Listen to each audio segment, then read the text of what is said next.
Thompson got the new show on MoJo 50 coming up. Hopefully you'll join us for that. And as a regular feature, my good friend, my life partner, Chef Patrick Mosier. I mean that in a food sort of way. I would hope so. Yeah. You'll be joining us on the broadcast as well? Absolutely. Every day that you ask me to.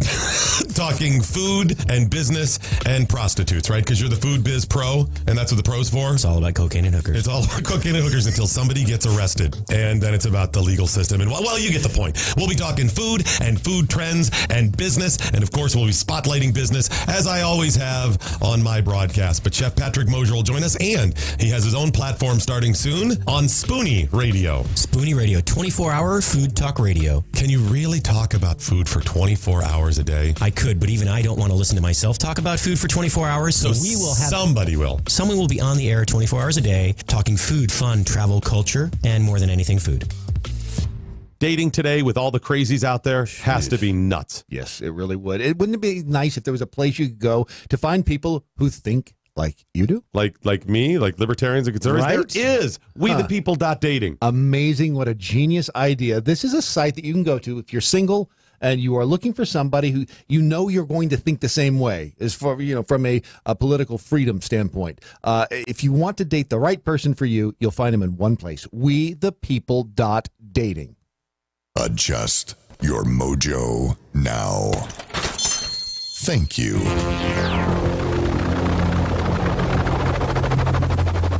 The mothership has landed. Doc Thompson. Brad Staggs. The mighty MoJo 50. One of the most amazing spectacles I've ever seen out of Washington, D.C. yesterday. Spectacular. The circus Wonderful. came to town. Oh, it was. The circus rolled to town. The clowns were out of the car. The stilt walker was there. It was a six-ring circus. Oh, it was amazing. President Trump holding court at the White House with Nancy Pelosi, the presumptive Speaker of the House as of January 1st. And the funny Schumer. And the funny, that would be Chuck, ladies and gentlemen. His cousin Amy. Yeah, no, not so much. When they get together at holiday gatherings, they're like, all right, let's bring in the comedian, the professional. They're like, Amy, you're no, Amy, just sit down. Chuck. Come on in.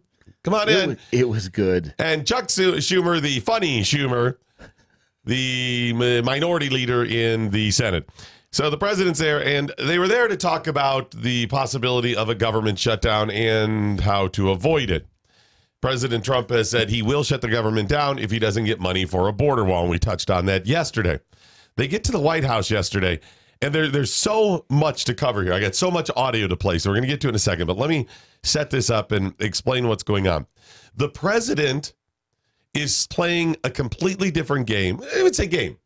The president is trying to accomplish something different than Chuck and Nancy. Yes. All three of them they're completely different here. Their concerns, their triggers, their egos, the things that's bothering them, completely different.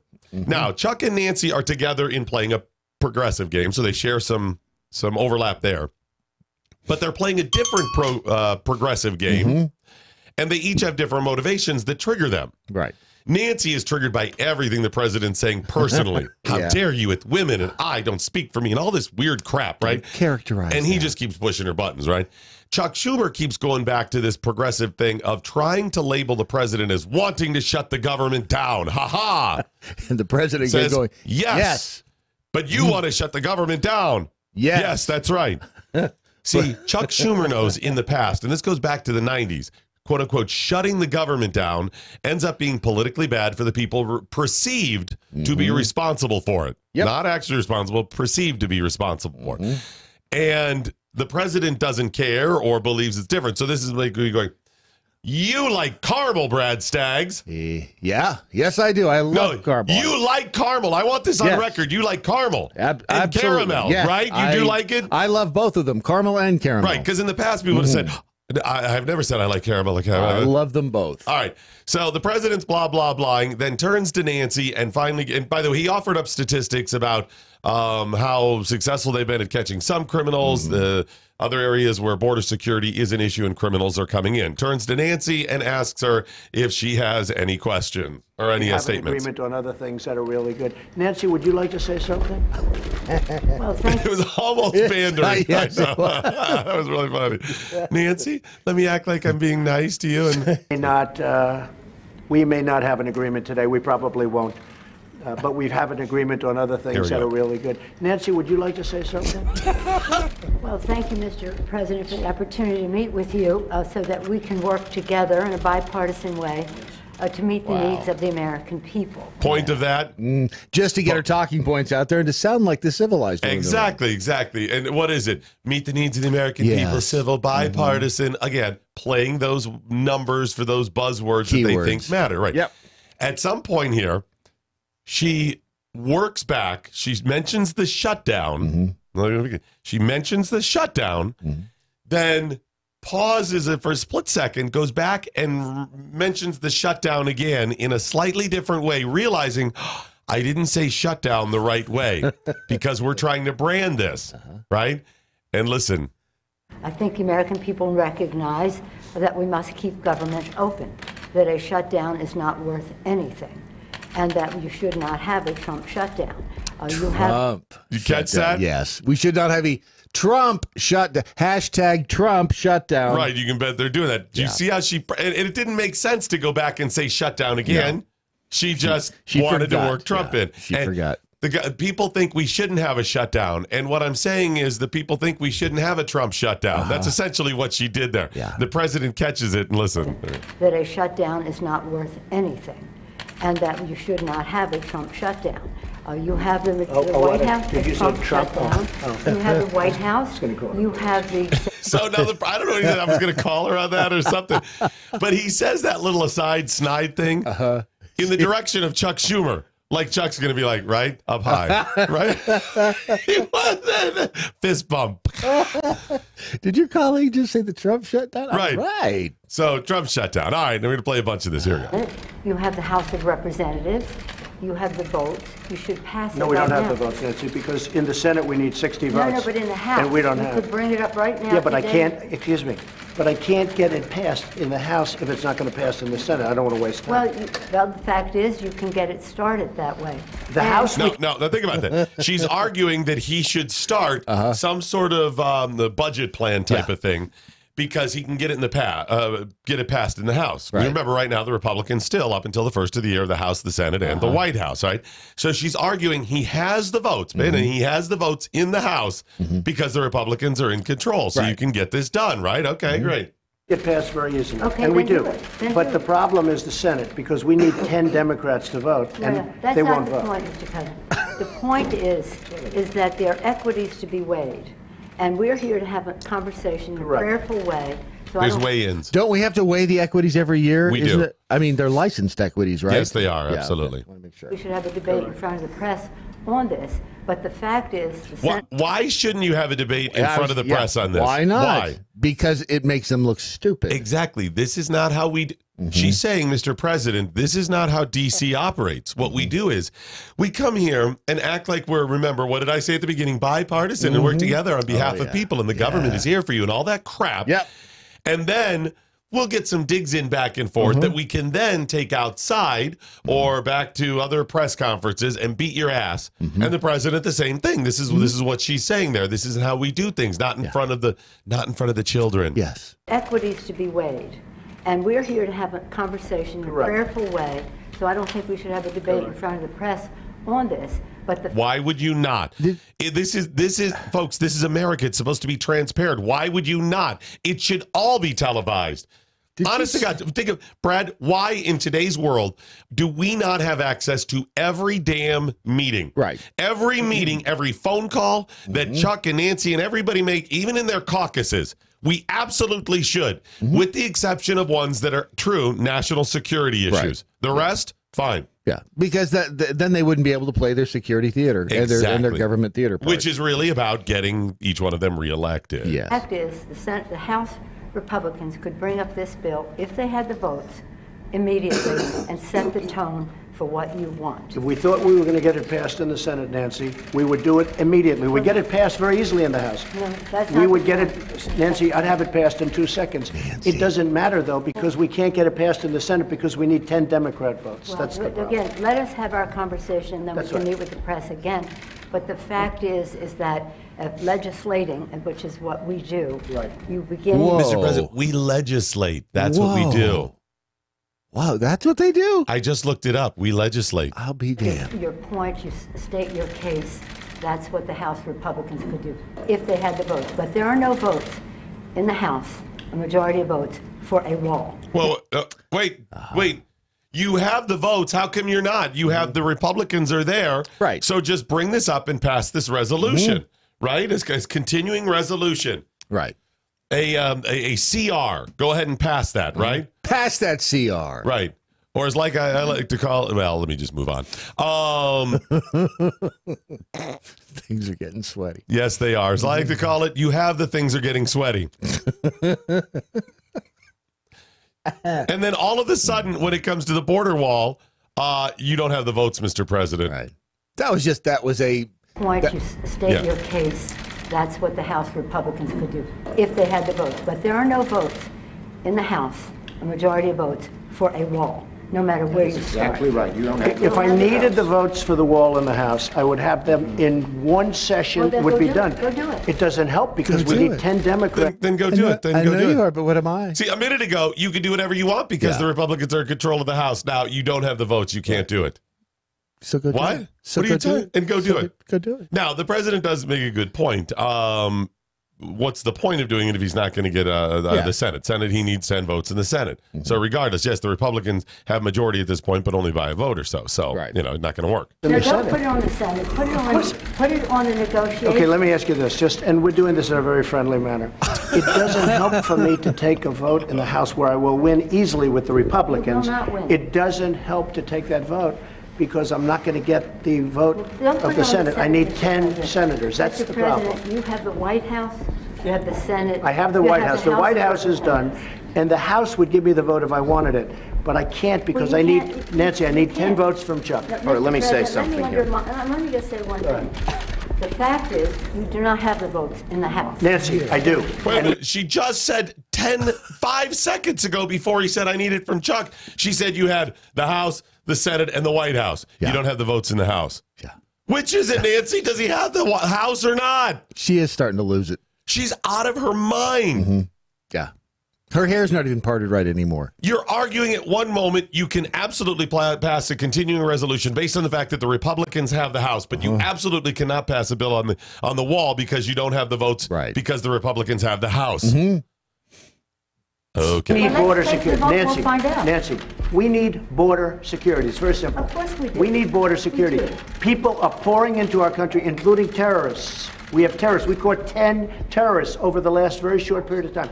10. These are very serious people. Our border agents, all of serious. our law enforcement has been... They're not those Hey, silly, Bob- goofy Bob terrorists. the terrorist here. Hey, how you doing? How you I doing? just flew in from Baghdad, and boy, are my arms tired. Oh, waka, the funny waka. thing is, in a minute, I won't even have arms. Waka, waka. Whoop. Yeah. These people are They're serious terrorists, Yes. the funny ones that we used to have, for what they've done.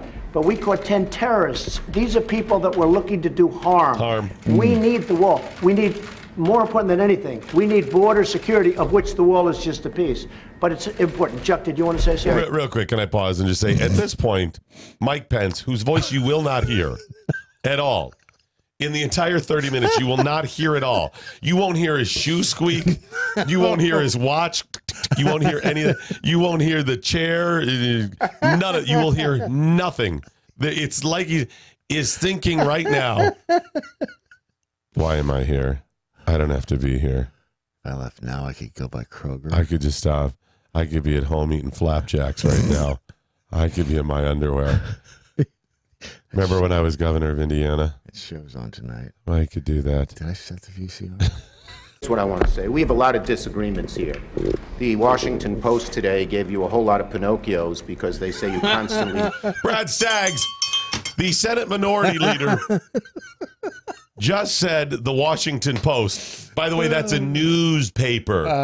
Yeah. A medium that is irrelevant at this point in the world. Yes. Folks, as much as we want to pretend that the Washington Post and New York Times still matter, they do not matter. I don't know, because they do report. I mean, they have the reporters and they do a lot of investigative journalism and all of this stuff. They write words. It doesn't matter. No. How many people are consuming the Washington Post or New York Times material online? Generations, they don't even watch television for their news. It's all on the internet. It's all social media. It's not even internet. It's social media.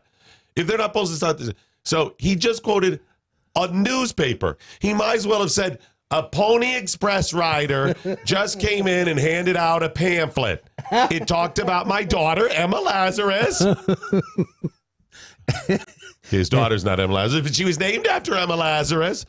He might as well have done that. And it gave you Pinocchios. Yeah, and then said Pinocchios. Their rating scale is Pinocchios.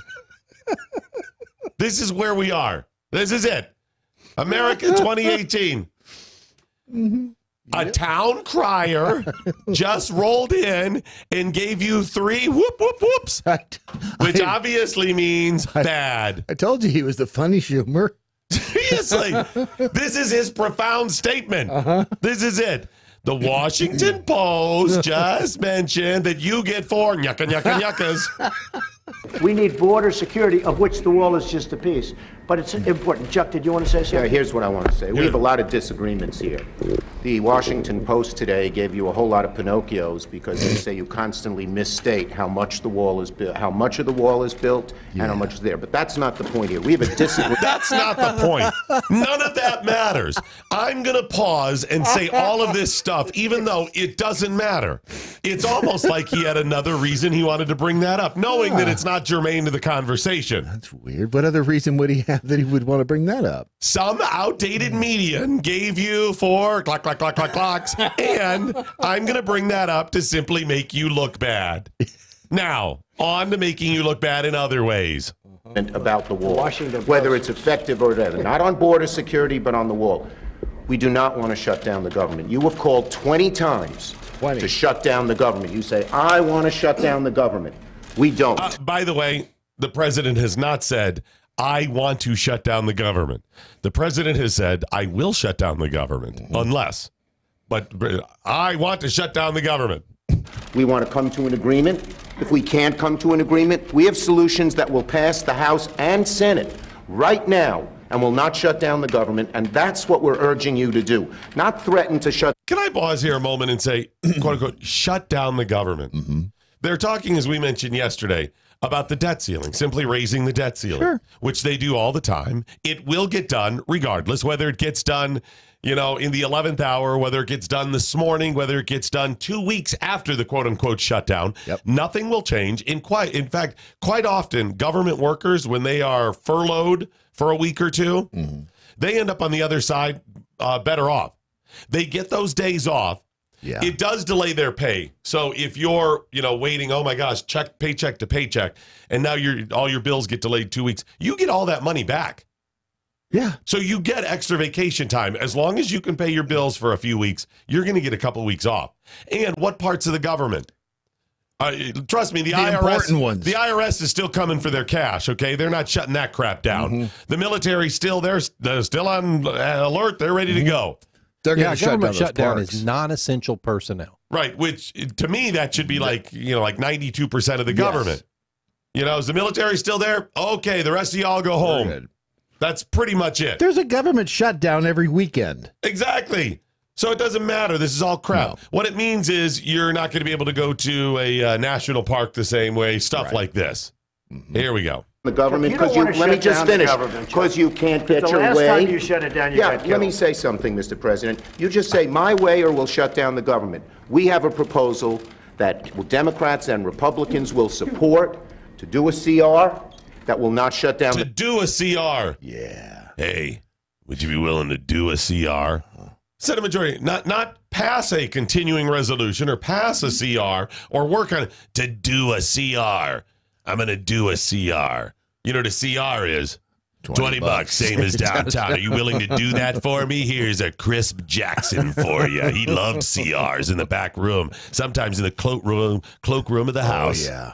We urge you to take it. And if it's not good border security, I won't take it. It is very good border security. And if it's not good border security, I won't take it. It's what the Because when you look at It's the best border security ever. If it's not good border security, it's great. It's fantastic. And we found it at the mall, and we bought it, and it's in there, and all you have to do is sign it. It's border security flambe. It's fantastic. You should try it. It's only $8.99 a pound. numbers of the effectiveness of our border security, and when you look at the job that we're doing You with just our said military, it is effective.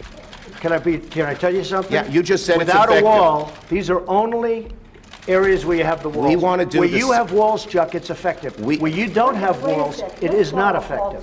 Yeah. Let's call a halt to this. Yeah. We come in here as the first branch of government, Article 1, the legislative branch. We're coming in good faith to negotiate with That's you us. about how we Hey, can everybody. keep the government Open. We're going to keep it open if we have border security. If we don't have border security, I'm Chuck, with you. we're not going to keep it I'm open. with you. Okay, We are not gonna wait. have- He turned to Chuck, ignoring what she said. If it's border security, Chuck, that's what we're going to do. Pay no attention to this. How come you're not making sandwiches? Why is she talking? She's still making noise? She has a vagina, right? Why is she even talking to me, Chuck? Can you handle her? Get Chuck, reel her in. Get her under control. Take your wife home. She's had too much to drink, Chuck. You told me she wouldn't be a problem, You Chuck. told me this was not going to be an issue. Well, her with the blah, blah, blah. You come marching into my office. You bring her. I'm going to call my wife, Mrs. Pence, and see if she's what she's doing now. I wonder what's for dinner tonight. I wonder if I concentrate really hard, if I can contact her telepathically. Telepathically. I can't even look at my phone right now. Damn it. Words with Friends. I could be playing right now. And it's the same board. You're bragging about what has been done. By us. We want to do We're only halfway through this, folks, by the way. Quick note. same thing we did last year, this year. That's our proposal. If it's good then, it's good now. Oh, that's it. If it's good then, it's good now. Yeah. That has not been my experience in life. For example, it's good for me to walk across the road right now. There are no cars coming. Correct, right. But 10 minutes from right now, it may not be good because there may be cars coming. Yeah, you might want to reevaluate your situation. Yeah, that's it. If it was good then, it's good now, Mr. President. Won't shut down the government. Chuck, we can build a But that's much it. bigger Let's section with debate. more money. Let's debate in private. Okay? Yeah, let's debate in That private. is devoid, frankly, of fact, and we can. We need dispel border that. security. I think we all agree that we need border security. Yes, Is that we right? do. Good. We do. See? By the way, he keeps leaning into Chuck, ignoring Nancy.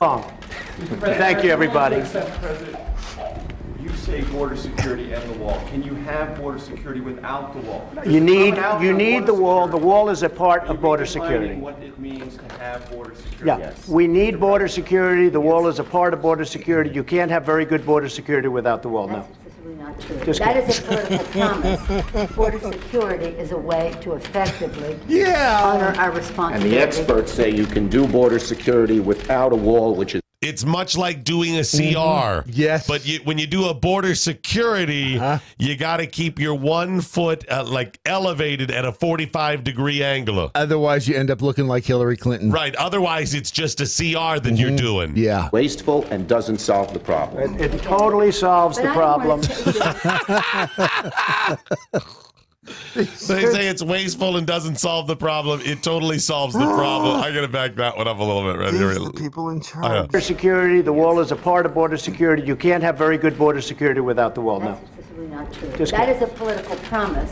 Border security is a way to effectively honor our And responsibility. the experts say you can do border security without a wall, which is wasteful and doesn't solve the problem. It totally solves But the I don't wanna problem. say this. And it's very important. Unfortunately, this has spiraled downward when we came at a place to say, how do we meet the needs of American people who have needs? I've got needs. Okay, Nancy, I've got needs. She's talking about this meeting. She's like, we came here and it has spiraled downward. And we came here to talk about the needs of the American people who have needs. They have needs. They need love. We're here to talk about pizza, which is pizza. Yeah, but pizza kinda without redundant. cheese is pizza without cheese secure? And pizza without cheese and sauce is just bread. Yes. We've done a lot of good work here. People are losing their jobs. The market's in a mood. Our members are already... The market is in a mood. She was so bitchy today. Oh my no, God. You didn't. The market in such a mood today. Get off my carpet.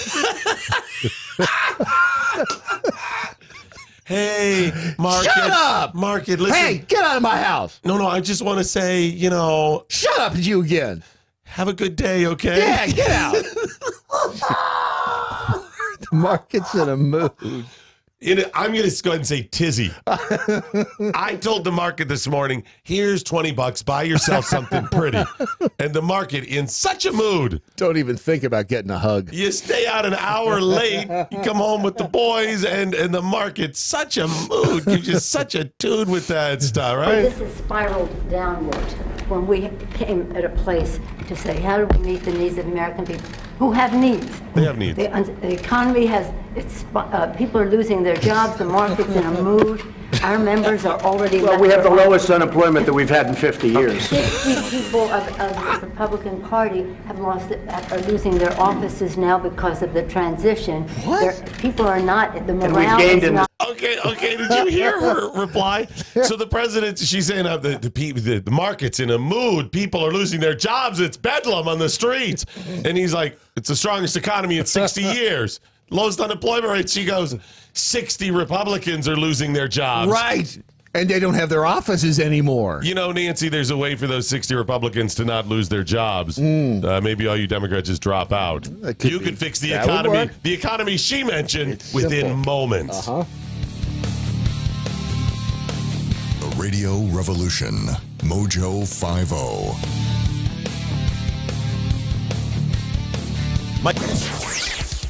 I'm Mike Opelka from PureOpelka.com. Here's your 2-minute drill. It was epic. That was my only reaction initially to the 17-minute kerfuffle between Chancey. Chancey is what we call Chuck and Nancy when they travel together.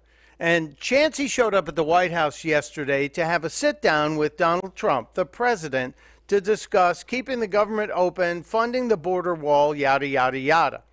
And what we learned is not necessarily what the media is telling you. Yes, Donald Trump alpha-mailed Schumer. Donald Trump schooled Nancy Pelosi. And what Nancy Pelosi did, I think, is even more important. Nancy Pelosi exposed her agenda. She exposed how the Democrats prefer to operate. While Trump likes transparency, Nancy wants things done behind closed doors. The point is that there are equities to be weighed. And we're here to have a conversation in a prayerful way. So I don't think we should have a debate in front of the press on this. But the fact is the House Republicans could bring up this bill, if they had the votes, immediately. So Nancy doesn't want this to happen in front of the press. She said it no fewer than 3 times. The people who are always screaming about the president's attack on the press want to deny the press the access to the actual negotiation, the sausage making of government. Now you know the real agenda. Pay attention. It's very important. Well done, Mr. President. Testudo, my friends. Testudo. Mike Opelka's 2-minute drill is powered by MoJoWildRice.com. Their wild rice is a superfood, gluten, sodium, fat, and cholesterol-free, yet high in fiber, protein, zinc, phosphorus, and trace minerals. But you're going to love it because it's delicious. MoJoWildRice.com. MoJoWildRice.com. All right, still more to get to. Yesterday's spectacle. It's gold, Jerry. It's absolutely gold.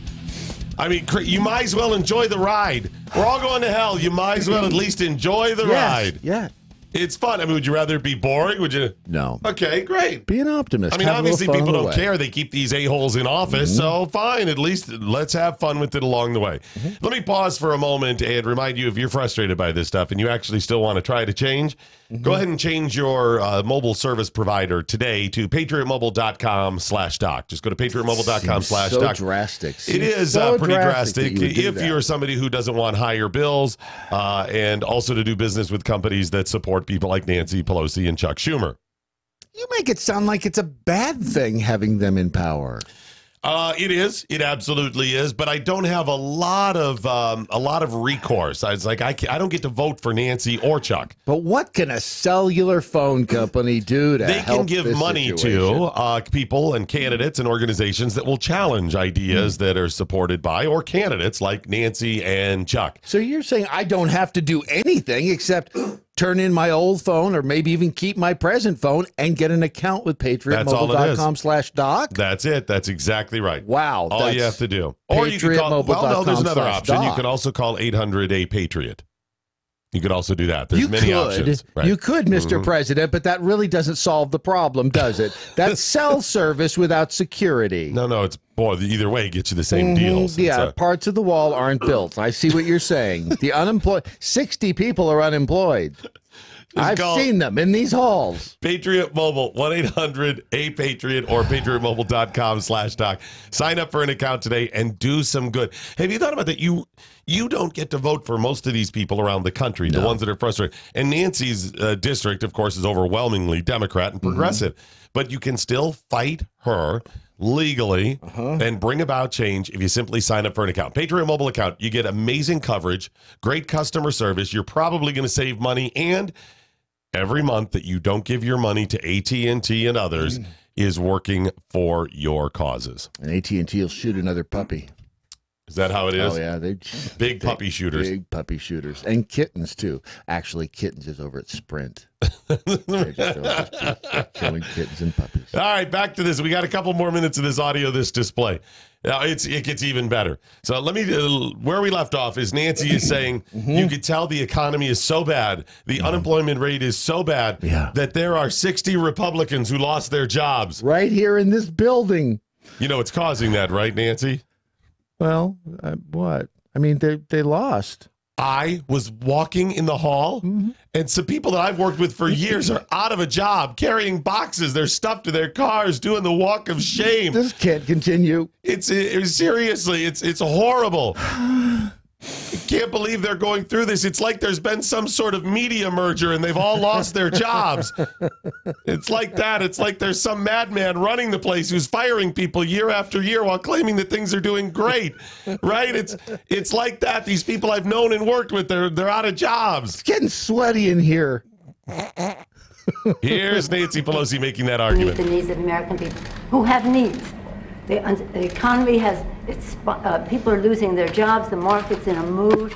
Our members are already... Well, we have the lowest unemployment that we've had in 50 years. 60 people of the Republican Party are losing their offices now because of the transition.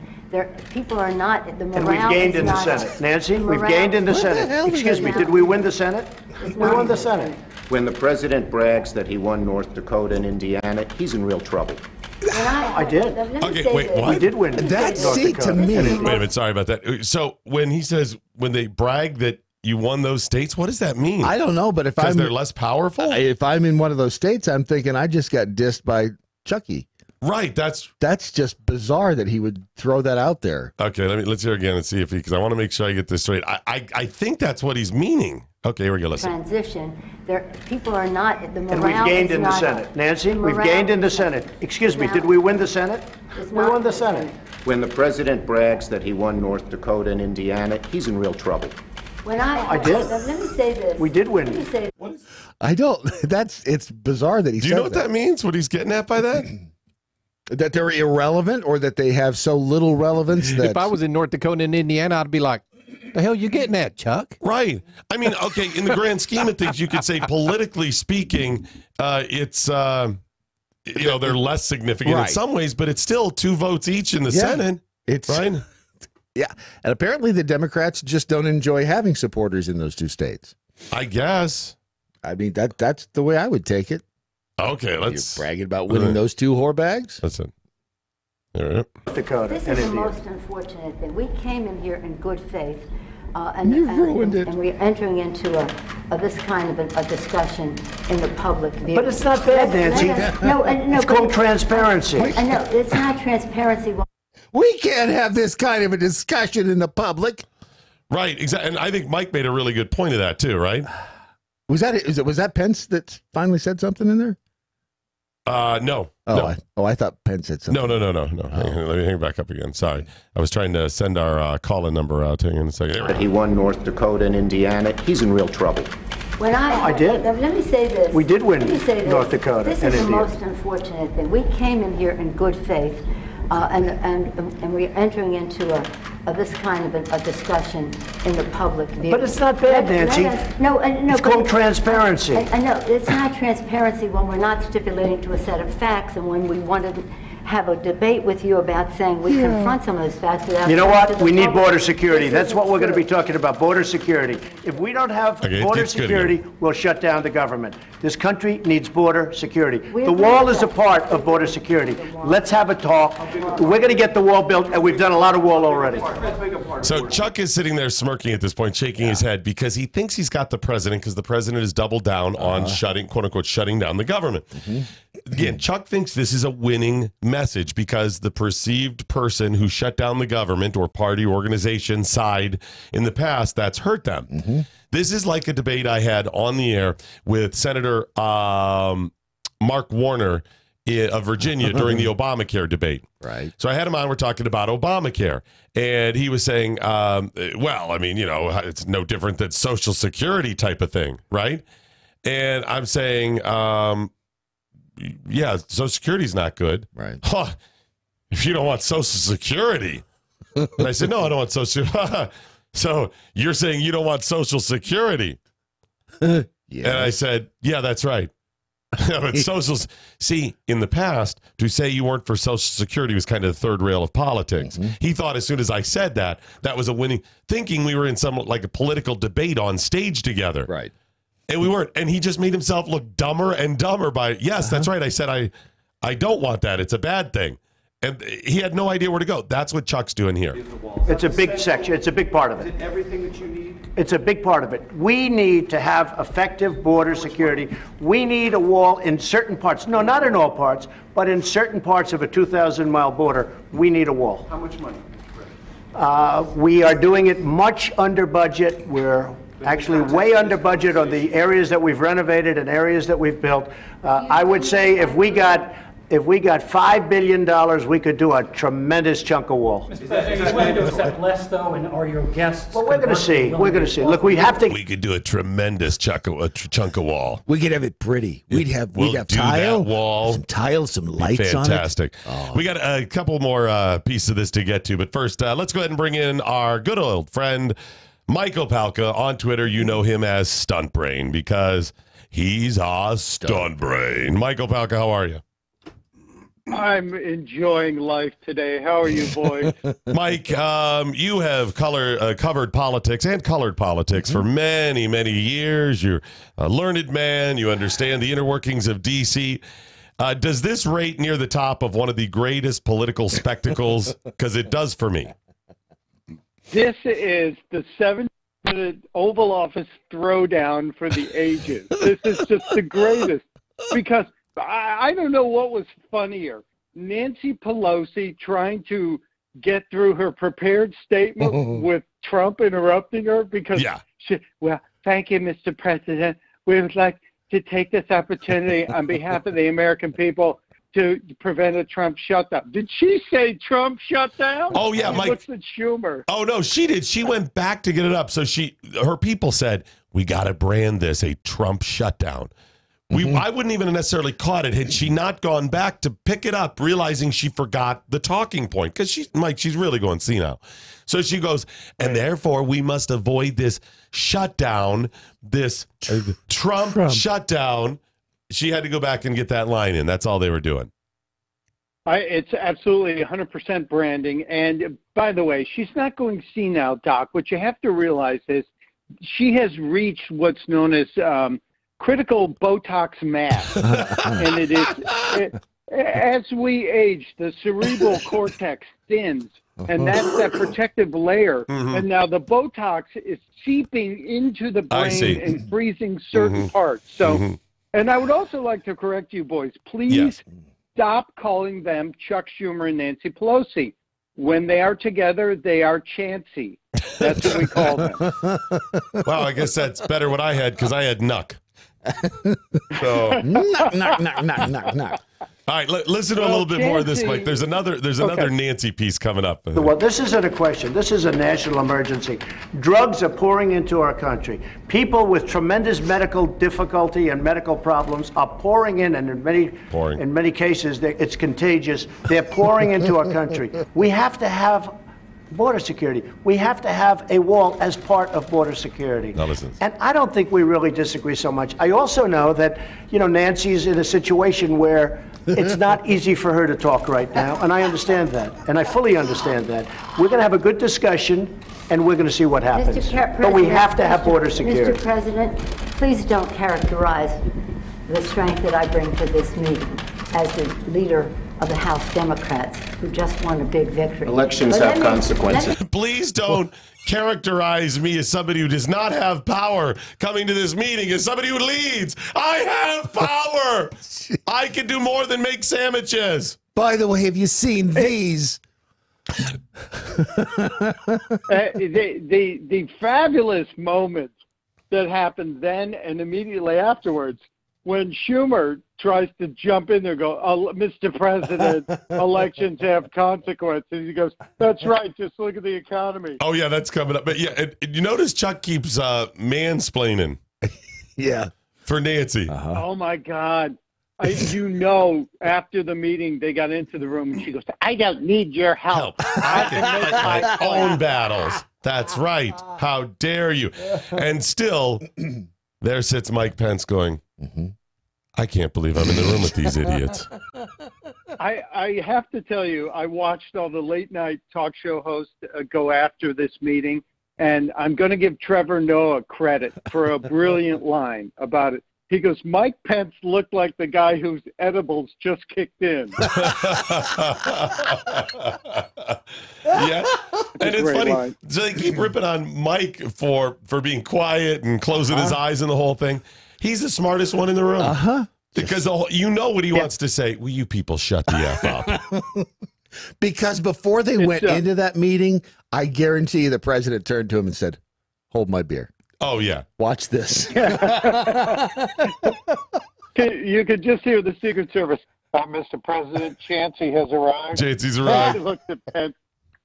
Except I have to correct you, Brad. Yes. It would be hold my root beer. Hold my root beer. That's true. Absolutely. He does not drink. Here it is. A little bit more.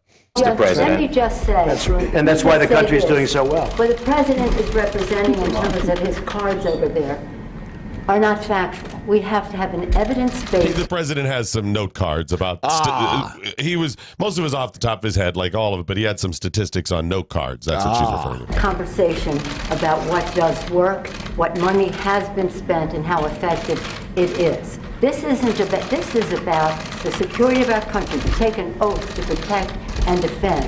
And we don't want to have that mischaracterized by anyone. At this point, the president leans forward in his chair, crosses his arms, kind of nods over at her like, sandwiches. I agree with that. I agree with that. We are so let us have a conversation where we don't have to contradict in public the statistics that you put forth, but instead can have a conversation about what will really work and what the American people deserve from us at this uncertain time in their lives. The one thing I think we can agree on is we shouldn't shut down the government over a dispute. And you want to shut it down. You keep talking about it. The last time, Chuck, you shut it down. No. And then you opened it up very quickly. And 20 times. I don't want to do what you did. 20 times you have called for, I will shut down the government if I don't get my wool. None of us have said it. You want to know something? Here it is. Okay, you want to put that on my... You said it. I'll take it. Okay, good. You know what I'll say?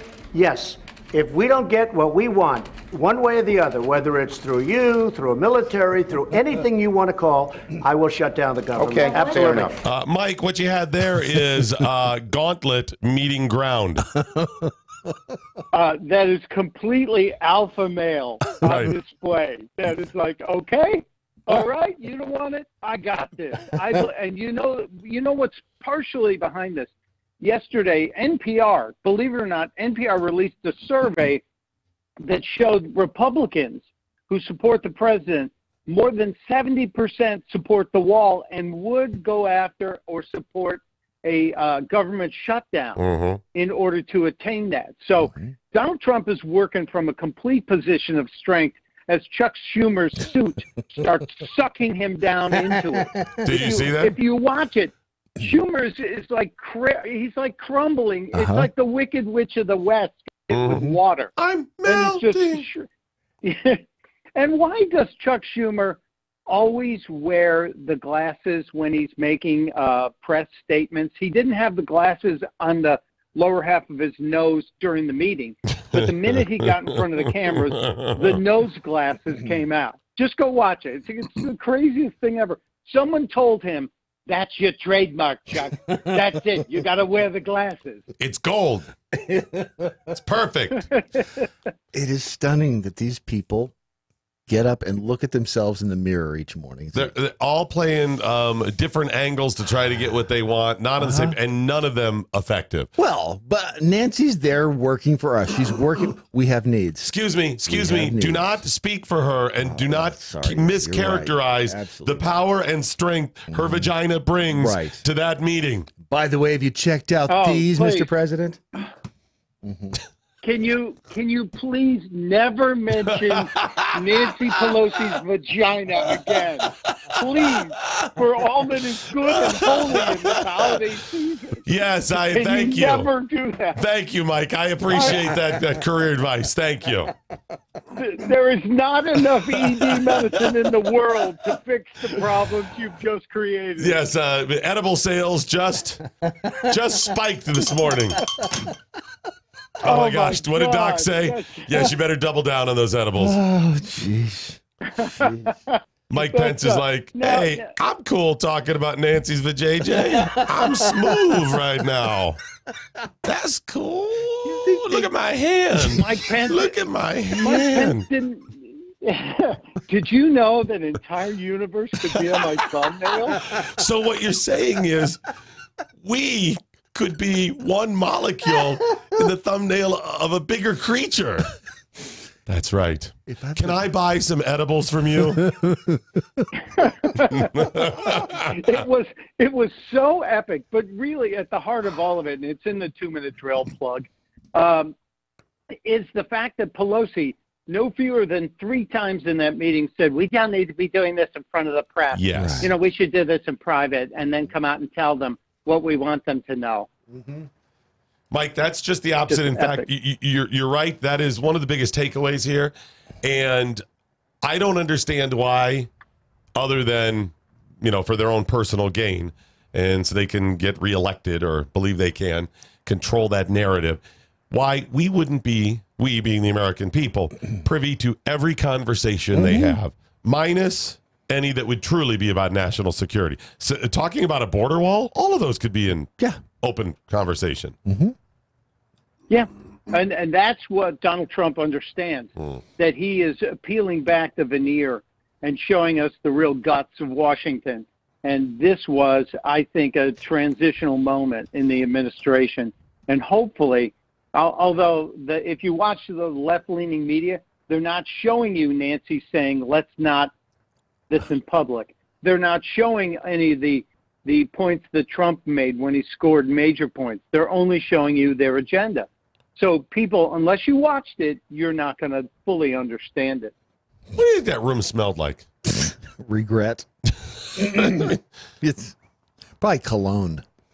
A lot of cologne. Trump cologne? Yeah. Which actually isn't bad. I think it's cologne. All right, Mr. Opelka, I appreciate your insight and your contributions this morning. One thing before you go, when you ask what that room smelled like, have you ever visited a senior center? That's what I'm going for, right?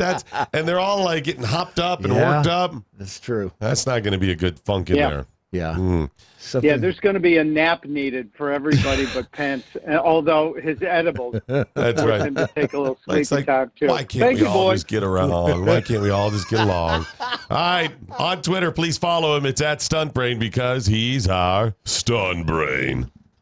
So Libertarian says, you can tell Chuck and Nancy are not used to being stood up to. They've no clue how to handle it. They hate the public saw it. Right, and I even held tried to hold the president accountable yesterday about the border wall. There are some serious flaws in what he said and what he promised. I am willing to support a border wall because I think it's worth trying. Certainly if Mexico's going to pay for it, although he seems to have waffled on that.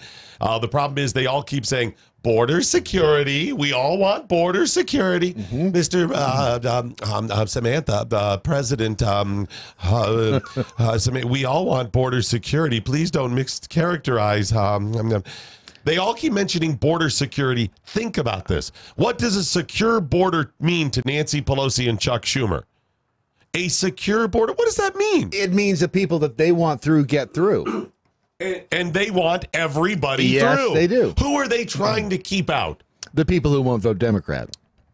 Who do take it to what they say? If you actually said, fine, Nancy, you want border security, but you guys have been in favor of that caravan and others. So who do you want to keep out?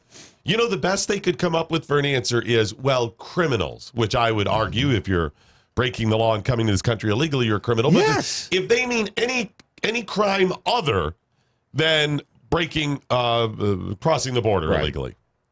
If they just mean that, and she actually was able to get a coherent thought for a second and come up with that, I would follow up with, how would you know who's the criminal and not if you're not securing the border to know who's coming in? Do you see what I'm saying? It's the handcuffs. You can tell the criminals they have the handcuffs on. You know, and you know why? You know why criminals you drive with those little steering wheels because they have the handcuffs on, right? That's yes, see? It's a racist joke right there. No, those white people. I said criminals. Oh, well, because most white people are criminals. Are white. Most criminals are white. That's right. But that's the point. So you're saying you want border security. Who are you securing it from? People who commit crimes other than just wanting a better way of life and crossing the border. Great. How would we know the difference? How do you vet them without somebody at the border? The only way you will know if you don't secure the border and vet them, you will know after they commit a crime. Yeah. But I guess it's fine to Nancy. We have to know who the criminals are after they commit a crime. Right. We have to allow them to commit crimes so we know who the criminals are. Think about it. Think about it. That's who Nancy Pelosi is today. Yes. We'll get some more of your communiques coming up, but I want to tell you right now, see what I have here? What this is? That right there smells and looks a lot like what could possibly be APR coffee. It could be and it is. Could be. You know what I'm drinking? What flavor? What flavor is it? Bananas Foster. Is it really? Yeah. He was a vaudeville act in the 1920s. Was he any relation to Foster Brooks? Yes, I think so, yeah. And Brooks Douglas. Oh, good. And Brooke Baldwin, I understand, too. I think and Alec Baldwin. I think all of them. Oh, good point. Hadn't thought of him. Yeah, the Bananas Foster, fantastic. All of their coffees at American Pride Roasters are really good. Just go to AmericanPrideRoasters.com. Except that one. Actually, there is. I'll tell you what the one is. No, I'm giving it to you straight, and I bring this up to DM and DM all the time. And he says they still have a big following. Some people like it. I guess it's just one of those tastings. I didn't like their pumpkin coffee. Why? What could go wrong with pumpkin coffee? Well, and I really like pumpkin flavor, and I like pumpkin coffee. I don't know. For me, my taste buds, the pumpkin just missed the mark a little bit. It was a little too spice-oriented or something. I don't know. But DM says, I thought about changing it because, you know. It's because you hate Trump. It's because you hate Trump. No, it's because I'm a racist. Because you hate Trump and you're a racist. You're right. But he said that, he goes, but it has such a good following. And I was like, maybe you make like a pumpkin 2. Pumpkin flavor B. Maybe you just try it again. You know, folks, seriously, that's how you know we're giving it to you pretty straight when it comes to stuff like this. And I'm like, yeah, I didn't care for that one. All of the others I've tried, I love. Some I like better than others, but all of them are really, really good. And if you want, by the way, if you're like, Doc, I don't like all those flavored coffees, great. They have several non-flavored, just coffee-flavored coffees, various varieties, different coffee beans from around the world, which give them slightly different coffee flavors. Still be flavored. If they taste like coffee, they still have a flavor. So you can't say they're not flavored. I just mean the non-coffee flavored Is that what you meant, Senator? That's exactly what I meant. How is it not racist? Thank you. But the ones that are, you know, The tasty ones? Flavors other than coffee-flavored coffees. It's just really the thought of that flavor, like the donut hole, the blueberry donut hole. Oh, wait until you sink your teeth into this hole. Right. It's not like you're going, oh, it's got some syrupy blueberry flavor up for No. You drink and you're like, wow, that's good coffee. Oh, it's kind of chewy. No, like you have the idea in the back of your head that you had. Hint of it. So imagine you took a bite of a blueberry donut. Yes. And you took a drink of coffee. You washed it all down. And then you take another drink of coffee. Yep. And as you... And you kind of remember that a couple of drinks ago you had a blueberry donut. It's like that. It's awesome coffees. That's American what Mike Pence was thinking. That's right. As he was thinking all about there. it. AmericanPrideRoasters.com. AmericanPrideRoasters.com. The official coffee of your daily MoJo. Stephen English hit it. That room smelled like Jean Nate and Polo. Yes, it did. A little bit of regret. A lot of regret and a little bit of sweat. I'm going to go ahead and throw in, there is 1 part mothballs. Yes. 1 part. I don't know if it was 20%, but it is 1 part. It was, the mothball scent was well represented. Yeah. Listen, there were Indian cab drivers in there going, oh, it smells horrible in here. Why does it stink? Can you tone that down a little bit? Can you get some pine tree and hang them up in here? This is horrible. If you don't, there were Asians cooking in the room next door going, what stinks? You haven't lived until you've lived in apartments in Irving, Texas. Is all I'm going to say. Why does everything smell like someone's cooking vegetable soup? Until you smell curry and bounce dryer sheets mixed together. Exactly right. What's for dinner? Curry flavored bounce. They're great on crackers. Fantastic. Boy, those are 2 unique smells. If you don't want to hear about Nancy Pelosi's JJ, stay out of the MeWe chat room. That's what Larky Something about cheese sandwiches for lunch, too. There's a menu. I'll tell you what, and I know who put that. That was you. I've heard that joke before. Ron just looks confused in there. The guy over there, the little mustache. Oh, that guy, yeah. Yeah. I'll tell you what, you're not going to get this quality entertainment on Fox News this morning. No. Oh, This is the only place you're going to find this. Actually, do you realize we're probably the only one that is approaching this way, to give you factual information, tell you their failures, and mock it that is actually on the right. And then bring up Nancy Pelosi's genitals. Well, right. That's true. I don't even know if the left did that this morning. Exactly. No, so what you had yesterday is the highbrow people talking about border security exclusively and whatever from either political side. Yep. Then last night you had some of the late night talk shows. I can't believe those things are still on the air because they're not funny. And we've moved beyond late night TV talk shows. And they simply lampooned all this stuff. And that's it. Yeah. Remember National Lampoon? I just hope there's enough people that actually want that will support this platform. There's at least 12. I know I want it. They're listening this morning, so thank you.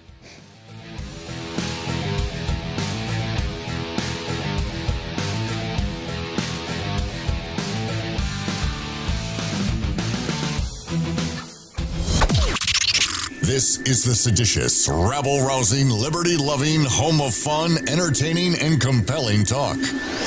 MoJo 50. News this hour from townhall.com. I'm Rich Thomason. British Prime Minister Theresa May facing a challenge to her leadership. MPs from the governing Conservative Party triggering a no-confidence vote in the Prime Minister. May is vowing to challenge the vote with everything she has, saying that now is no time to change leadership. A leadership election risks handing control of the Brexit negotiations to opposition MPs in Parliament. The new leader wouldn't have time to renegotiate a withdrawal agreement and get the legislation through Parliament by the 29th of March. So one of their first acts would have to be extending or rescinding Article 50, delaying or even stopping Brexit. In France, the manhunt goes on for the suspect in yesterday's shootings near a famous Christmas market. 3 people killed, 13 others wounded.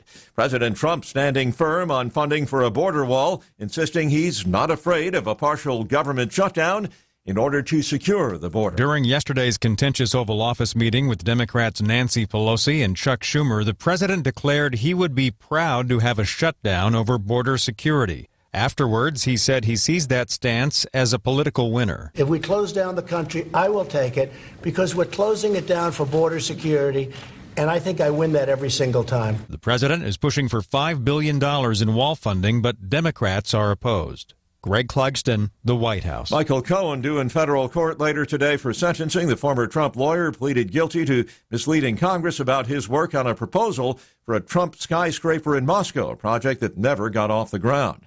They could feel it over in Atlanta. Magnitude 4.4 earthquake rattled eastern Tennessee early this morning. There have been no initial reports of any serious damage or injuries. On Wall Street, Dow futures up 189 points. S&P futures 21 points higher. More on these stories at townhall.com. Never Forgotten Apparel is more than just a premium women's and men's clothing line. It's a movement to remind us to wear American-made and serve those who serve us. Our heroes. Never Forgotten Apparel gives 20% of their total sales to nonprofits that support homeless veterans and off-duty firefighters, and 50% to individual veterans and firefighters in need nationwide. Check out neverforgottenapparel.com. Use promo code MATT, M-A-T-T, and get 15% off your purchase. Take the pain out of ordering your diabetic testing supplies with Diathrive. Diathrive ships the testing supplies you need directly to you when you need them. Best of all, with plans starting as low as $8 a month, Diathrive is probably going to cost you less than what you're paying today. Diathrive is so convinced that you'll love their service, they're offering your first month of supplies free. Simply type the code DOC, D-O-C, at checkout. Diathrive.com. That's D-I-A, thrive.com. This is David Barton with another moment from America's history. The key to a self-governing nation is self-governing people, and the key to personal self-government is to live by the standards in God's Word. If someone cannot control himself by those standards, then our Constitution certainly will be unable to restrain him. Understanding this, John Adams declared, "We have no government armed with power capable of contending with human passions unbridled by morality and religion. Greed, ambition, revenge, or seduction would break the strongest cords of our Constitution as a whale goes through a net. Our Constitution was made only for a moral and religious people. It is wholly inadequate to the government of any other." John Adams believed that successful government rested not upon our great Constitution, but rather upon moral and religious people. For more information on God's hand in American history, contact Wall Builders at 1-800-8-REBUILD.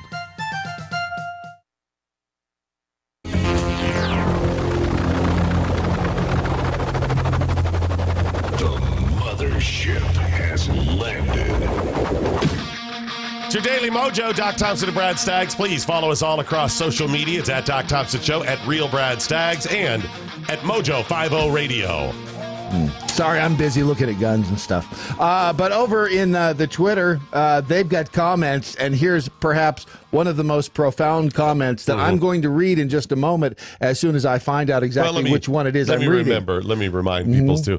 While I am a staunch libertarian, and you can certainly do what you want, I would say some of the more edgy comments you should probably funnel toward MeWe. People are expecting those. Some of the more MeWe-esque chat room comments have spilled over onto Twitter and even more onto Facebook. And we're going to end up having to clean. We're going to be the ones that have to bring the bucket and the mop in and clean up the mess. The whole thing up. You don't have to clean up the mess. We always end up cleaning it up. So please. Not that I personally don't appreciate them or find them hilarious. I just don't want to clean up the mess. Right. That's exactly what it is. And do you know how we'll be cleaning up the mess? Depends. That's for your little Facebook comment.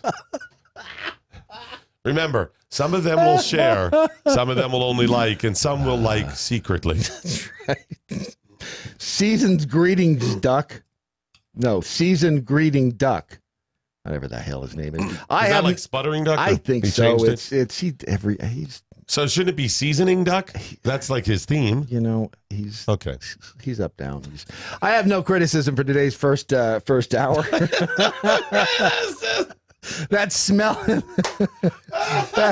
that smell in the room had me laughing better. I have a while with you guys. Yeah, well, that's our job here. So you know, just for word economy's sake, he should lead with a rating.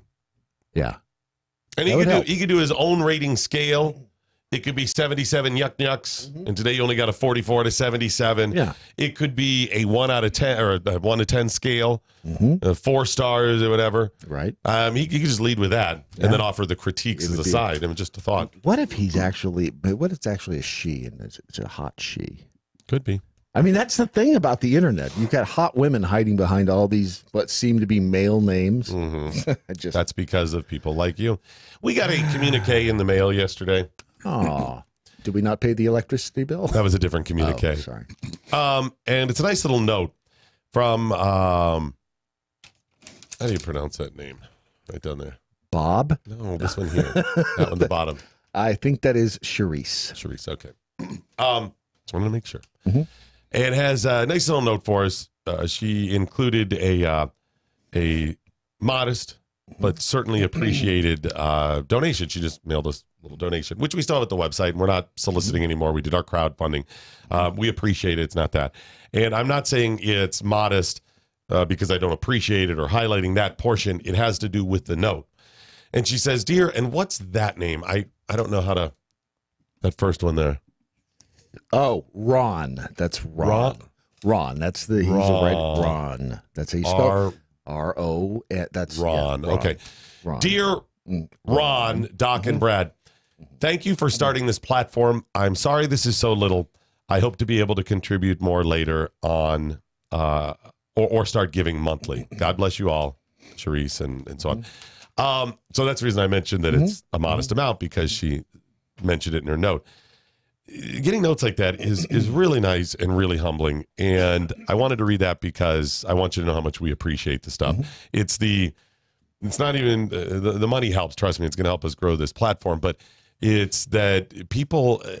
It astounds me that you would take a moment to write a note, send it out, and write. Here's $50, $20, $100, $1,000, whatever. Is amazing to me. And I look at that and I think the amount of time to sit down and do that, I just want you to know it is appreciated. I'm not sure that there's anybody that I've ever listened to that I would do that for. Aside from us, of me. course. Right, exactly. Yeah, but you, if I wasn't here, it wouldn't even be you. So thanks so much. Just know that it will be well spent, and we're doing everything we can to make sure that money goes to good uses, that if we're around, good stuff's going to happen. So, okay, what do you got? You ready to move on then? Is that what's going on? Yeah, but we still have to, you can't do that yet. We've scoured news platforms and agencies around the globe for today's most profound news headlines. Presenting them now, here's Brad Staggs. Did you want to talk about Tar River Arms at some point? Or you told me last night we were doing it differently. No, there's two of them. The second one would be different. Oh, I like to do it at the first one. That first one is really hard to get in that position. Well, just try it. We'll just move on and see hurts, work it in naturally a couple headlines down the road. It hurts my knee is all I'm going to say. When I say go, that's when you do it. That's when I do it? Right. Okay. So for now, just roll on. And all right. Go. Then you got it. Okay? All right. Dateline, Conroe, Texas. Texas firefighters saved more than 100 snakes from a house fire. All right. There's a couple failures here. The lesser failure is more than 100. Yes. I hate when they do this. At least they didn't go more than 102. I hate that stuff. Just say what it is or say 100, right? Okay, fine. Yeah. The bigger failure is why? Why were they saving snakes? What is there a shortage of snakes? What's going on? I don't know. If those snakes had burned up, does anybody miss them? Well, apparently the person who had them in their second floor bedroom. Ugh. I know you wouldn't miss them, Doc. No. What the hell? Somebody had 100 snakes in one room of their house. Yeah, that's another failure there. How do you even sleep in that room? Ooh. Right. Especially people that have the more dangerous snakes, too. You mean like pythons and boa constrictors? Yes. Yep, they had those. Oh, of course they did. Every night, even if I was not like some people who are afraid of snakes. Right. You're waking up and, the blanket gets a little too tight around your throat. You twist it in your blanket. Anytime you're twisted, you're covering your snake. It's right. It's just the sheet. Okay. Wow. Okay. Hell, you're in a big old fight waking up from that. Yeah. And then the time that they do start choking you and you're like, loosen this sheet. Wasn't that the Family Guy where he dreams he's eating his pillow? Yes, that's right. We'll move on. The Oakland Raiders have sued the NFL in federal court for their illegal move to Las Vegas. Wait. They moved to Las Vegas. Yes, Oakland is suing the Raiders. The Oakland. Sorry. Okay, not the Raiders. Oakland is suing the Raiders and the NFL and all of the rest of the NFL teams. Can I offer a little bit of wisdom here? I hope you would. People can learn from my mistakes. As a lifelong Cleveland Browns fan, the therapy bills are more expensive than the tickets. Right.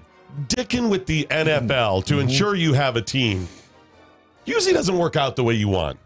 No, it really doesn't. I would cite the now 20-year abysmal losing record floor mat of the NFL Cleveland Browns. See, they got the team back, and it's been a failure for 20 years. Why? Because they held the NFL over a barrel to get the team. There was a contract, and they were going to object to Art Modell's moving to Baltimore. Yes. And because he had a contract, they could stop the whole thing. So it's like, we'll give you a team, just, blah, blah, blah. And they did. But the team is never going to win. No.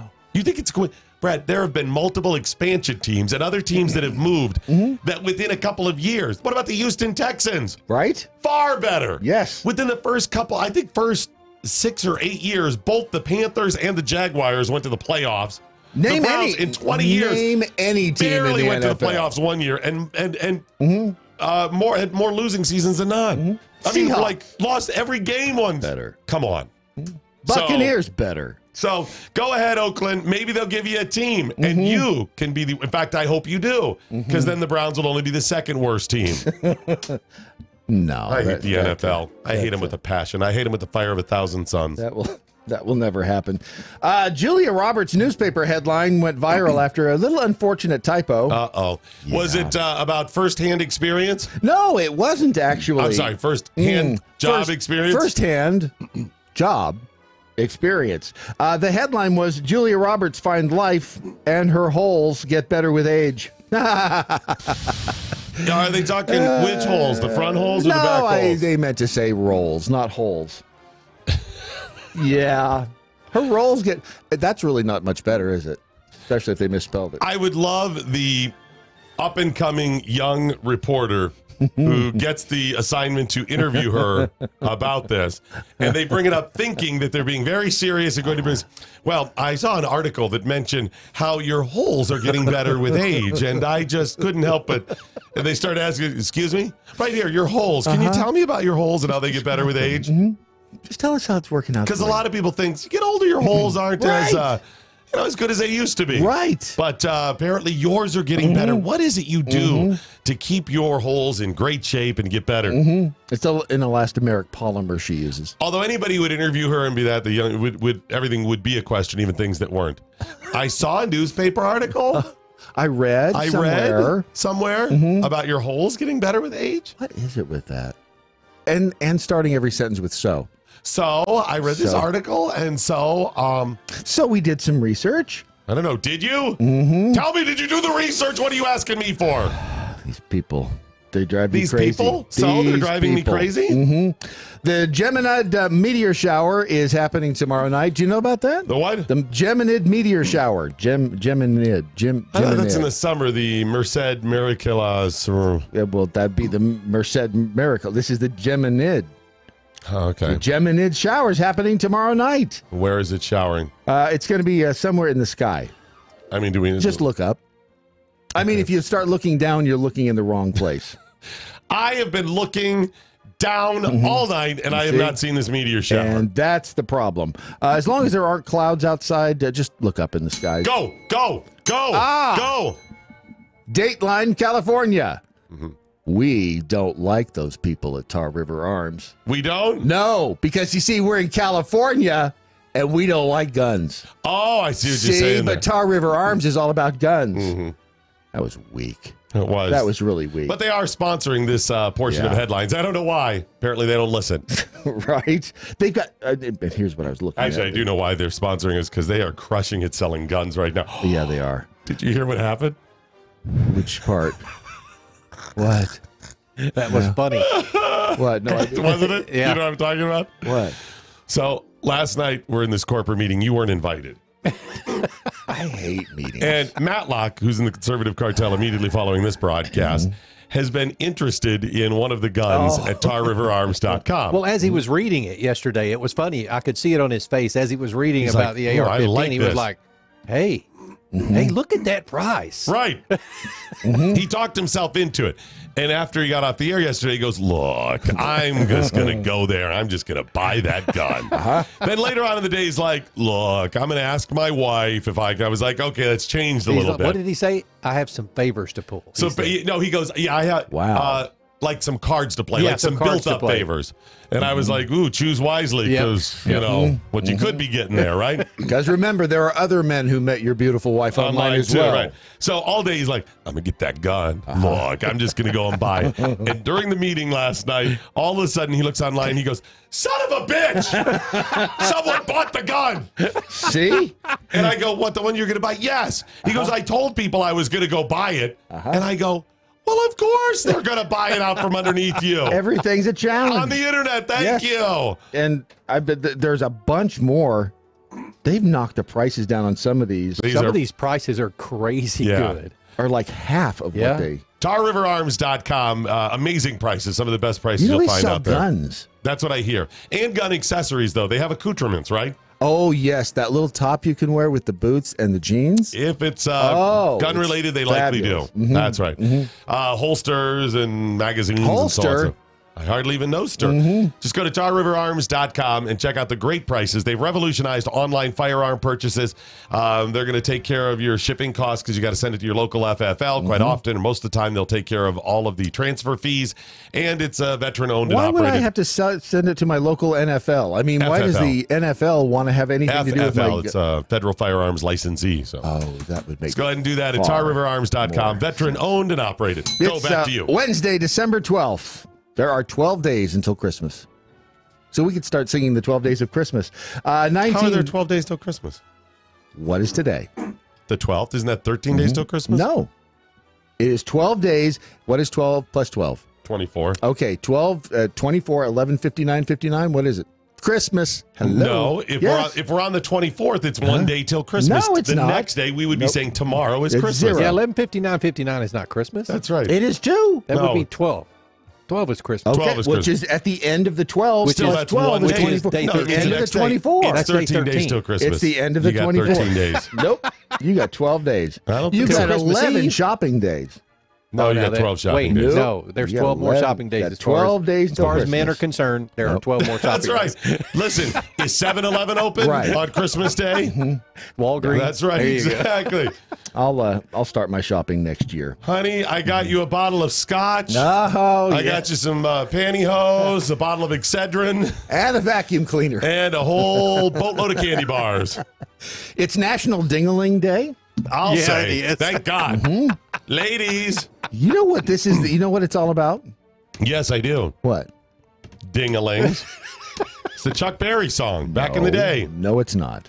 This is the day that you're supposed to call somebody up that you haven't heard from in a while. Oh, I haven't heard a stop damn it. phone do ding-a-ling in years, dude. No, that's the only ringtone you'll hear on television shows. How long has it been? This is a trick question. No. For the ding-a-ling, how long? You said you haven't talked to in a while. What's a while? Does that mean like a year or 7 years? Yeah, I would say a year. But there's no reason to call people anymore because you can find out what they're doing on Facebook. I know, but I hadn't talked to Jay Severin in a long time. It was over a year, and I talked to him a couple days ago. And I was thinking about calling him today, too. But you could do that. Well, you got to make sure should you I wait a year? hashtag ding-a-ling day or something like that. Well, I think that the lawsuit and the restraining order probably prohibit you from calling him again, but whatever. If you really Jay want... and I have some things to talk about today, so I'm just saying that would be... Oh, my gosh, are you pregnant? No. Good. Jay is. Just making sure. In Some other people I haven't talked to in a while, too, that I had to call up. People I used to work with. You know, in fact, we've exchanged emails, and I'm like, hey... What are you doing now? Where's your career going? What's happening? You know, I started a platform here. A couple of them. That one person that we called? A couple of them. So I'm just saying, should I call him today? Is today the day I call him? I would. At least you have an excuse if they tell you, if they hang up on you, to It's National Ding-a-Ling Day. Gotcha. 1970, they had their first #1 hit with this song. That would and with this song. How about can you give me narrow it down, one or the other? I think that's plenty. The Bee Gees. Wait, what year? 1970. The Bee Gees had hits in the 60s. So it's not. So what are you giving him the 1970? Because it's the wrong answer. It's okay. Wait, they had a hit 1970. This was their first #1 pop hit, and it was a he plus a them. So it was a he and them had this. Smokey Bill Robinson and the Miracles. Tears of a Clown. Is that it? Yes. What? Damn. Yes. Cheated. Yes, I did not cheat. Because I was thinking it's got to be a trick question because you'd think he'd be more prolific. Right. And I know Tears of a Clown, 1970, most people think it's earlier. That's it, baby. Who went to jail in 1989? And she was a bitch. Leona Helmsley.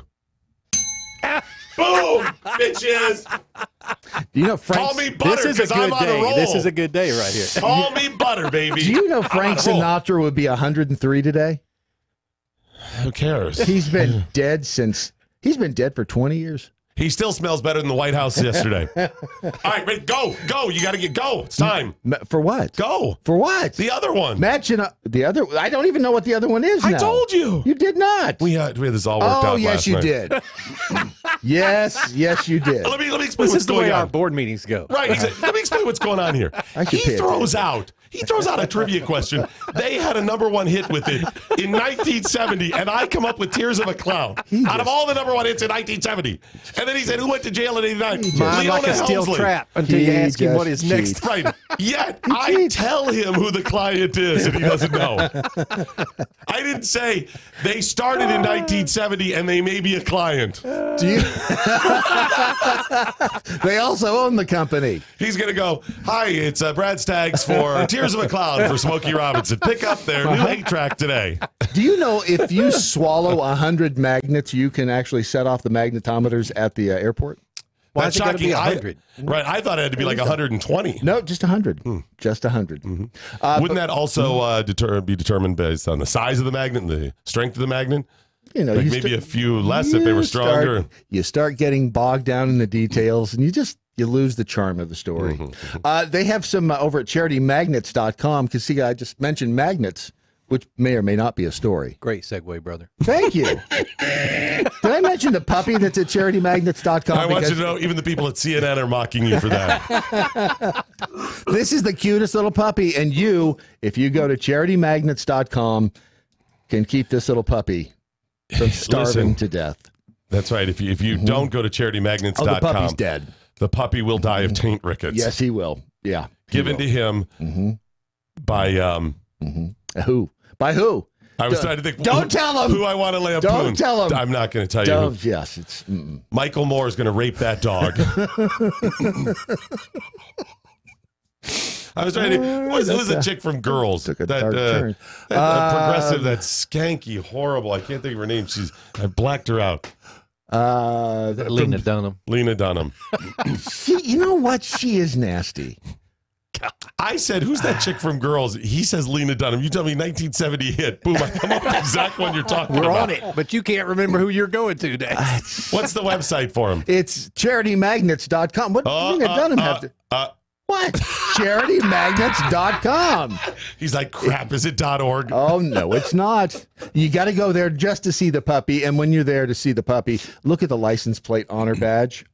On her badge?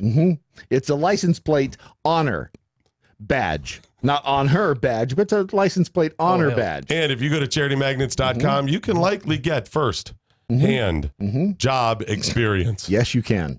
And be doing something good for a very worthwhile cause, which is Cops for Kids with Cancer. That is charitymagnets.com. Go there today. Continuing on with our headline. Did you know that the first moving object that a duckling meets within the first 10 minutes after it's born becomes its mother? That's our weird fact of the day. I'm not kidding. No matter what it meets. Notice you didn't say that's its mama. Relative fact of the day. No. Okay. No, and that's the beauty of these, because now you can go to work and say, Steve. You know, speaking of ducks having offspring, Exactly. You know what? In the middle of that board meeting, just bust that out today. Just go ahead and do that. It would make as much sense as half the stuff Nancy Pelosi said in her meeting. You know, Leona Helmsley went to prison today in 1989. Okay, thanks, Carl. Thanks. Does anybody else have anything to add to the meeting of relevance? You know that ducks, when they see something moving within the first 10 minutes of life, they relate to that as their parent. They do. A man and a woman in Casper, Wyoming have admitted to driving all the way to said Wyoming with kids in the trunk. How old are the kids? Yeah, it's certainly how the kids are. They were acting up. 37 and 41. Right, I think that's a given, right? 37 and 41. So I don't really see how you can fault them. No, I do have one question, though. I mean, listen, if you're just putting the kids in the trunk, that's wrong. But if there was something valuable you didn't want to get broken, you put that in the back seat, then you put the kids in the trunk. Yes, well, that's exactly what 63-year-old Michael Fee and his 31-year-old, what a scumbag he is. Wait, what? A 31-year-old girlfriend. He's 63. She's 31. You object to this? Let's just move on. The kids are in the trunk because you know what's in the back seat? You know why the kids couldn't get in the back seat? I hope it was a cake. The dogs. The dogs were riding in the back seat. So they drove with the kids in the trunk of this car all the way from Arizona to Wyoming. I hope these kids get good jobs because there's going to be a lot of expensive therapy coming up. They were 6 and... I don't know, 6 and 10 years old. You sit back there, you got your Game Boy going on.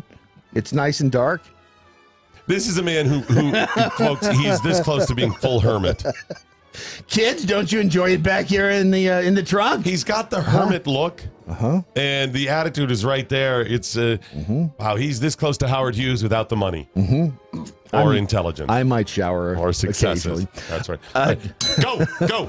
Time. Go. That's it. Go. Oh, sponsor. Go. There is no other sponsor. That's it. Those are the only two. Okay. CharityMagnets.com. If you don't remember the other ones, fine. That's okay. And go to TarRiverArms.com. If you go nowhere else today, go to those two websites.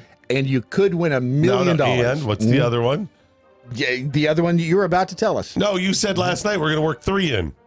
No, I know. I did not say 3 in. I did not ever. That was Ron. Ron was the one who wanted to work 3 in. Okay. I gave up after Well, 2. we're out of time anyway. Yes, so yes, we are. Just in time, yes, we're out of time. Yeah, those are your headlines. Get those communiques in. I know not what course others may take, but as for me, give me mojo or give me death. MoJo 50.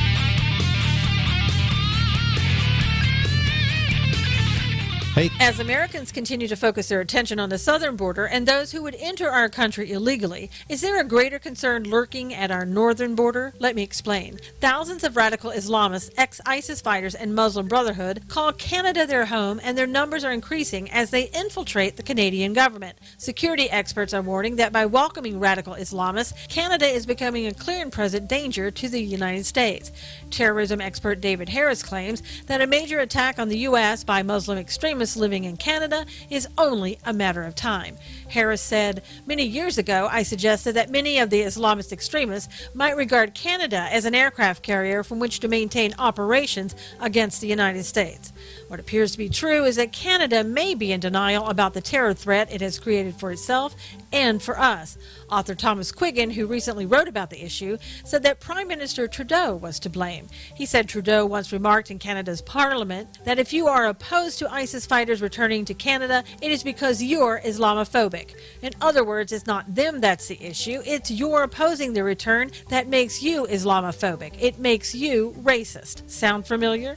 Is there anything at this point that America can do? As we've seen, those on the left continue to fight against President Trump and the policies he attempts to implement to keep our southern borders safe. There's no reason to believe that the left would be any different when it comes to protecting our northern borders. And that's today's Reality Check with Susan Knowles. Hey, it's Brad Staggs with big news. MoJo 50 is coming to you and to your town. It's all part of our way of helping the veterans in this country. The MoJo 50/50 tour is 50 states in 50 days.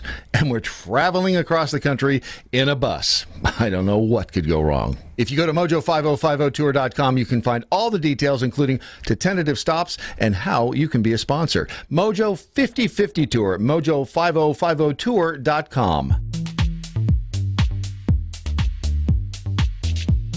Brad does not believe that I actually knew those two things. I'm just saying there's a high probability that you may have been prompted with the answers. Nope.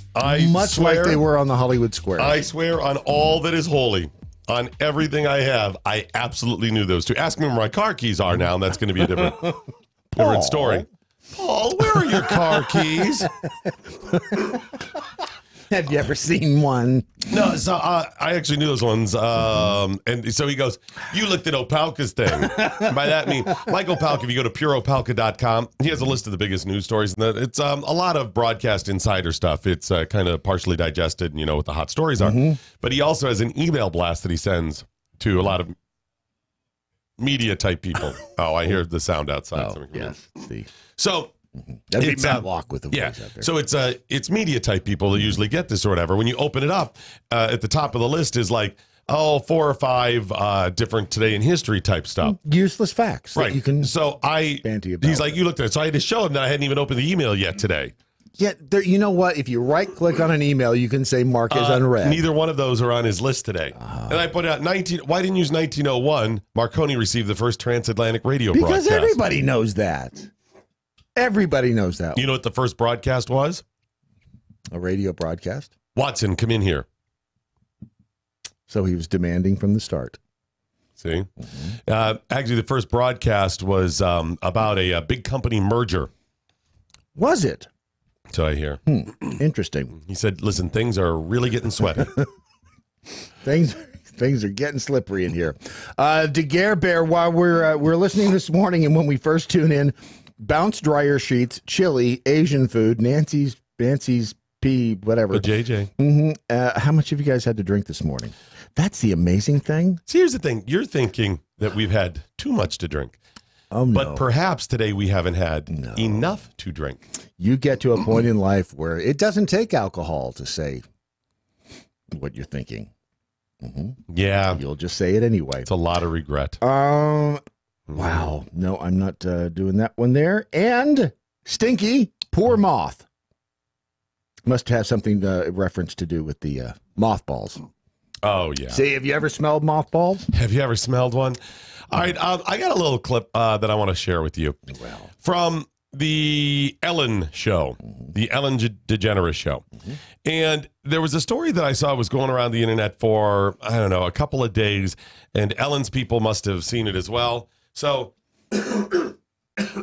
excuse me, they invited the girl on who the story centered around and let her tell her story. And the story has to do with a young lady. Looks like she's probably in her early 20s. Okay.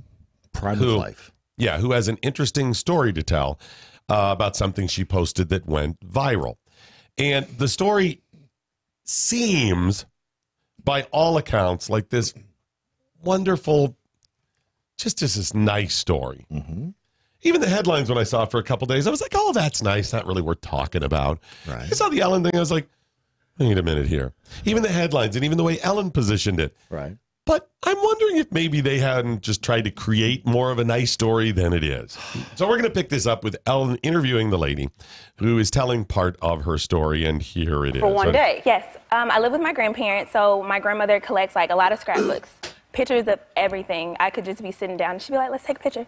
So she has scrapbooks of everything. So I like to go back sometimes and like look at the pictures. So this particular night, I wanted to look at the Hawaii vacation photos. And I'm flipping through, and then I see this girl, and I'm like, okay, we were really close right here. Right? See, she was on vacation, and she remembers this girl she was really close with. Right. Right? And you're like, oh, okay. A great time for this one night. So I'm like... They were really close. She had a great time for this one night. It's getting strange. Okay. The headline was Long Lost Best Friends Reunite on Ellen Show after viral tweet. Long lost best friends from one night when they met on vacation. When it could have been very special. They were 5. Well, wow. She put out a picture of her and this girl sitting next to each other when they were on a dinner cruise in Hawaii in 2006. It says, hey, Twitter, I met this girl on a dinner cruise. We were basically best friends for that night. So I need you all to help me find my best friend. Cause. C-U-Z? Cause without the B. It's either cause, C-U-Z. It should be C-U-Z. Or B-E-C. But anyways, right. Because I miss her and I need to see how she's doing now. Please retweet so we could be... It was one night. Okay, still a nice story, but it seems a little needy, doesn't it? It does. It's a little strange. Okay, still a nice little human interest story right here. Girl, and I'm like, okay, we were really close right here. We had a great time for this one night. So I'm like, where is she? And, They're 5. Right, maybe. They go out drinking? Maybe in the last 20 years. The difference between when you're 5 and 25, you have developed some different interests. That's than the person usually you what 20 happens. years ago, right? Yeah, generally speaking, that happens. Okay, but still, she, it's a memory and she's triggered. So, okay, here it is. What is she doing now? Because, we look so close right there, right? Yeah. And I posted on Twitter, and I said, guys, please retweet this. Help me find her so I can see what she's doing now, what's going on. So. Right. And how long was it until you got a response? It was about 11 hours. I woke up. It was 9 retweets when I went to sleep. 9 retweets. And by the time she woke up. Like 4 in the morning. I don't know what I was doing. But I woke up, and it was like over 1,000. Over 1,000. Oh, my gosh. Yeah, so clearly viral at 1,000. Oh, yes, absolutely. But nevertheless, it made it to the girl, right? Ellen tracks her down, and they bring her out on the show. And Ellen says, go ahead and bring out Heidi. She walks out, and she's like, oh, my gosh, the girl that's telling the story gets up and meets her halfway. They do a hug.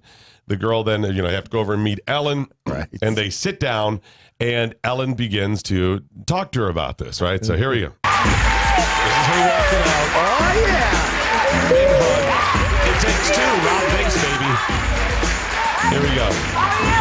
Hugging Ellen. Don't be nervous. The girl she just brought out sits closer to Ellen. Right. Because they're both, across from Ellen. Right. And is only looking at Ellen. So Heidi, hello. Look, there's your friend Brianna.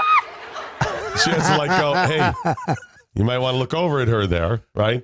And she's kind of greets her, yes, how are you? It's me from the picture.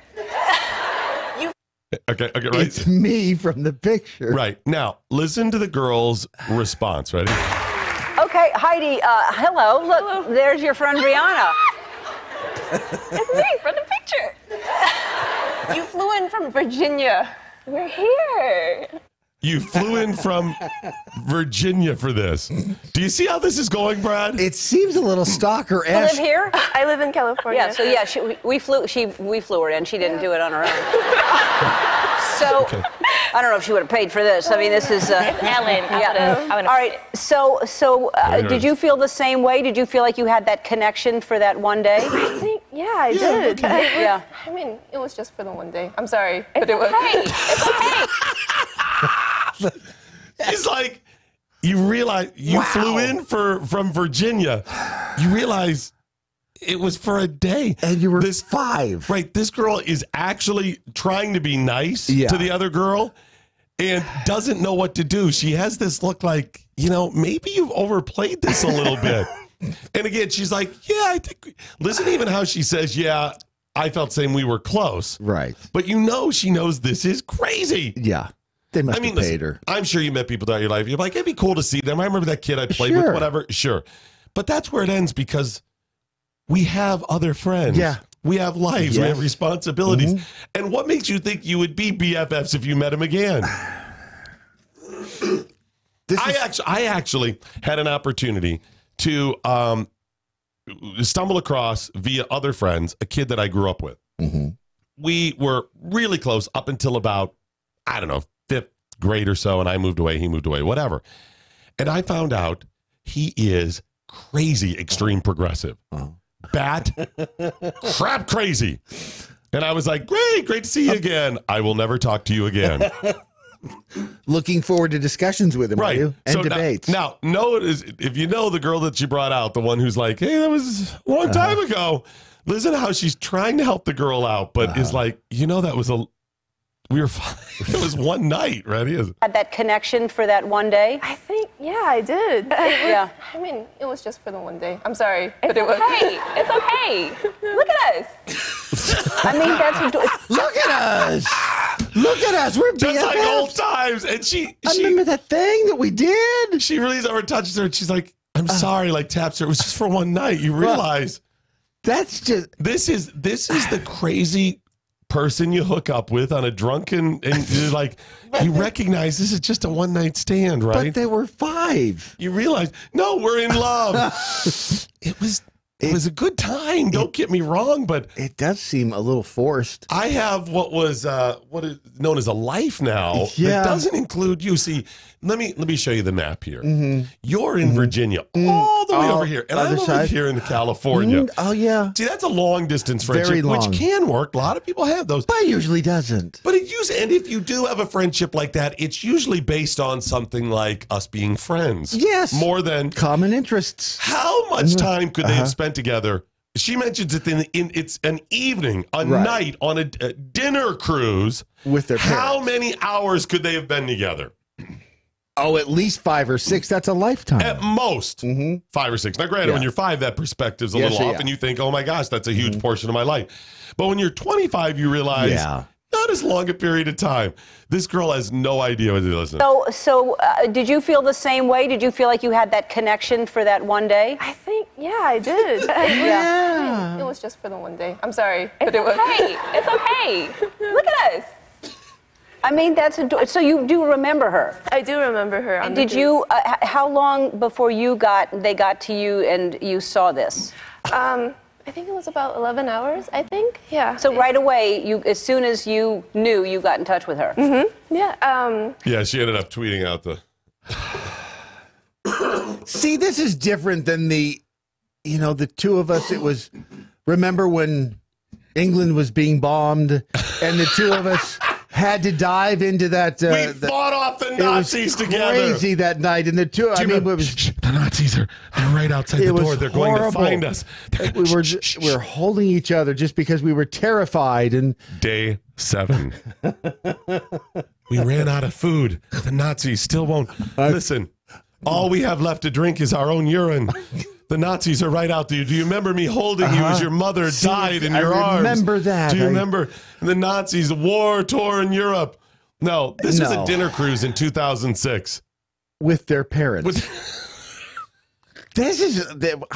Okay, so there has to be a reason that they decided they were going to push this. Well, I mean, it's one of those human interest stories, yeah, whatever. But somewhere along the line, someone should have said, This is not working. Well, Ellen still had fun with it, and unless you're really paying attention, I mean, I'm just cynical about stuff. Let's be honest. even for the non-cynical. I think most people out there would go, well, I mean, it's a nice story, right? The people, the traditional or standard Ellen watcher demographic is going to go, it's not nice. Well, look at these nice girls. The problem is now this is not weird. You can find anybody anywhere now. So it's not, I cannot believe after 22 years. Who would have thought that I could actually find you? Oh, I'd say you've got like 95% chance that you can find just about anybody. Just go ahead and type my name into the internet somewhere. Something's going to come up, yep. right? I'm going to pop up right there, and we probably live next door to each other. And then there's facial recognition. I just thought it's funny. They so want this girl they brought out to be like, oh my gosh, I can't believe it. And she is doing her best to try to give them a pass on this, and it's the you just won $100. Oh, that's great. What she did here was like when you meet a girl, or maybe ladies when you meet guys. I don't think guys do this as much, but guys, you're like, there's a lot of things that women do. You're like, hey, how you doing, Sharon? You're talking to him. Karen. Karen, hey, how you doing, Karen? And after a couple of minutes in the conversation, she's like, yeah, so I got to get back to work. My boyfriend's going to be calling. Wait, what? And, that really was not germane to the conversation. Yeah, no. So you have. I've got a boyfriend. You know, your theory about possible extraterrestrials. You know, I think that's fascinating. You know who has the same view on that? My boyfriend. Well, I just we weren't really talking about. I just want you to know I have a boyfriend. Where you bring that up, right? That's I've what she did when she was boyfriends. like, yeah. When she was like this, she's like, oh yeah, I remember. You know, that was just one night. Like, this is where it ends. Us reuniting on the Ellen show, where I get to be on TV and meet Ellen. That's where this ends. See, I'm doing this because I got to meet Ellen and I'm on TV. But when we get backstage, we don't have to exchange digits. That's doesn't have to happen. Yeah, I'll just, you know what? I'm sure we'll talk again. No. Soon. I mean, soon. You know, hey, how about another 20 years? Yes. We let's not let 10 years. Let's promise we're not going to let it go 20. Just 10. 20. I mean, you've probably got lots 15. of friends, right? Lots and lots of friends that you got to get to, right? Yes. I mean, how many other dinner cruises? Right. I've got people I can hold actual conversations with. I can go talk to them. I'm sure the girl who brought her on that remembers this. She also, like, next week is going to tweet, I remember passing a lady in Kroger who had on a beautiful dress. She bought cream of wheat that We day. didn't really talk that much, but she smiled. She looked at me. She did. She did look at me. Wonder what she's doing now. Can you help me find her? That'll be in the personals ad somewhere. They don't do those anymore, do they? I was stuck in traffic in 2008 on the Long Island Expressway. I mean, I was in traffic for about 10 minutes when we were just, you know, creep up a little and slow down and park. And I looked over and there was a lady in a red Mazda Miata. And she just looked at me. She gave me a what's up head tip. But it was not just like any other. It was like a connection. It was like she knew me and we'd known each other. We were BFFs for that 10 seconds. For that 10 seconds. Remember that? So, you know, Internet, can you help me find red Mazda Miata lady? I remember her license plate were New Jersey plates, and it had a 4 and a 7 in the license plate number. I don't remember everything else. Not to kill her. She had a beehive hairdo. It was amazing because it was so out of date, but still it was great. I will love her and make her my friend. It's too easy to find some people these days. That's right. Remember the Ricky Lake secret tainted, moist and sweaty meat sleep. This Ellen reunion remind me of the Ricky Lake secret crush episode. That's right, and that was so awkward. Where the girl dissed the guy? Is that what it was? Yeah, no, it was two dudes, wasn't it? Was that the one? Oh, that was the one. The one was he was gay, right? Yes. And the other was like not gay. Didn't somebody kill somebody or something? I don't know if it had. There was. I don't know if it was that one, but there was a case where somebody ended up killing somebody. Oh, that's right, because he straight guy was on. It may not have been that one. Embarrassed that he was embarrassed. That was the defense, anyways. Right. Whether true or not, ended up killing somebody. That may have been Ricky Lake. See, this is the kind of trouble you get into when you start messing with these social experiments. Well, and here's the thing. If somebody brought me out on a television show and it was like, granted, that was a different time. That was a long time ago, too. And said, someone's got a secret, and the guy was gay, and it was me, I'd be like, okay, fine, whatever. I don't care. But what would piss me off is Ricky trying to make some sort of statement on that, because it wasn't just a cute, funny thing. It was going to be like, oh, and the guy's gay, and yet you can't speak your mind. If let's say you're somebody who's wrong or right, really offended by homosexuality or really offended by something like that, which is your right to be and others to not be. You're automatically under the microscope. You have to act a certain way, and that's the part that pisses me off. Beyond that, I don't care. There was a guy. We'll call him Glenn. Okay. Because his name is Glenn. All right. A guy I knew years and years ago. Was in theater with. He was a thespian. Right. And Glenn happened to be homotype sexual. I was, I don't know, 22-ish or something like this. So he was a great kisser. He was, but it was because he took good care of his lips. Lots of chapstick. And that's what it takes. Yeah, so we're in these in this theater troupe in this plays and whatever. And I had been around other homo-type sexuals and friends and whatever, but not in a situation where a lot of times you're changing. Right. You're naked, half naked, whatever. He's sitting on your lap. Right, gentle caressing things. Sure. When you're in the theater, you're in a lot of awkward positions. Yes, like you this. are. Yep.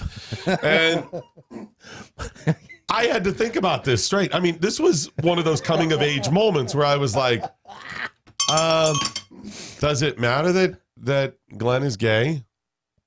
And I was like, no, I'm not interested in Glenn. Right. If Glenn's gay and interested in me, okay, so be it. Mm-hmm. And I had to put it in my head. I was like, no, it's the same as an unattractive woman or a woman I did not find attractive being interested in me. I had the same situation. That served me very well. And then you look at it differently. You're like, well, hell, at least somebody finds me attractive, right? Exactly. You reach an age where you're going, what Glenn's doing? But I remember in a meeting and kind of in a huddle, like on stage, whatever, playing something on, and Glenn was gently petting me. And I was like, Glenn, stop petting me. I don't care that you're gay, Glenn. And I'm not saying don't touch. Stop gently petting my face. Stop that. I was in The Lion in Winter. And Richard the Lionhearted, that character is gay. I played Richard the Lionhearted. And then the other brother, who was not gay, was portrayed by an actor who was homosexual. Did he pet you on stage? Oh, no. Before we went out on stage every night, it was, sit down. Here, Brad, you just sit down. I'll take care of that. Dude, let's just... Could he cook? Because you may have made a bad choice. Considering the woman that I married...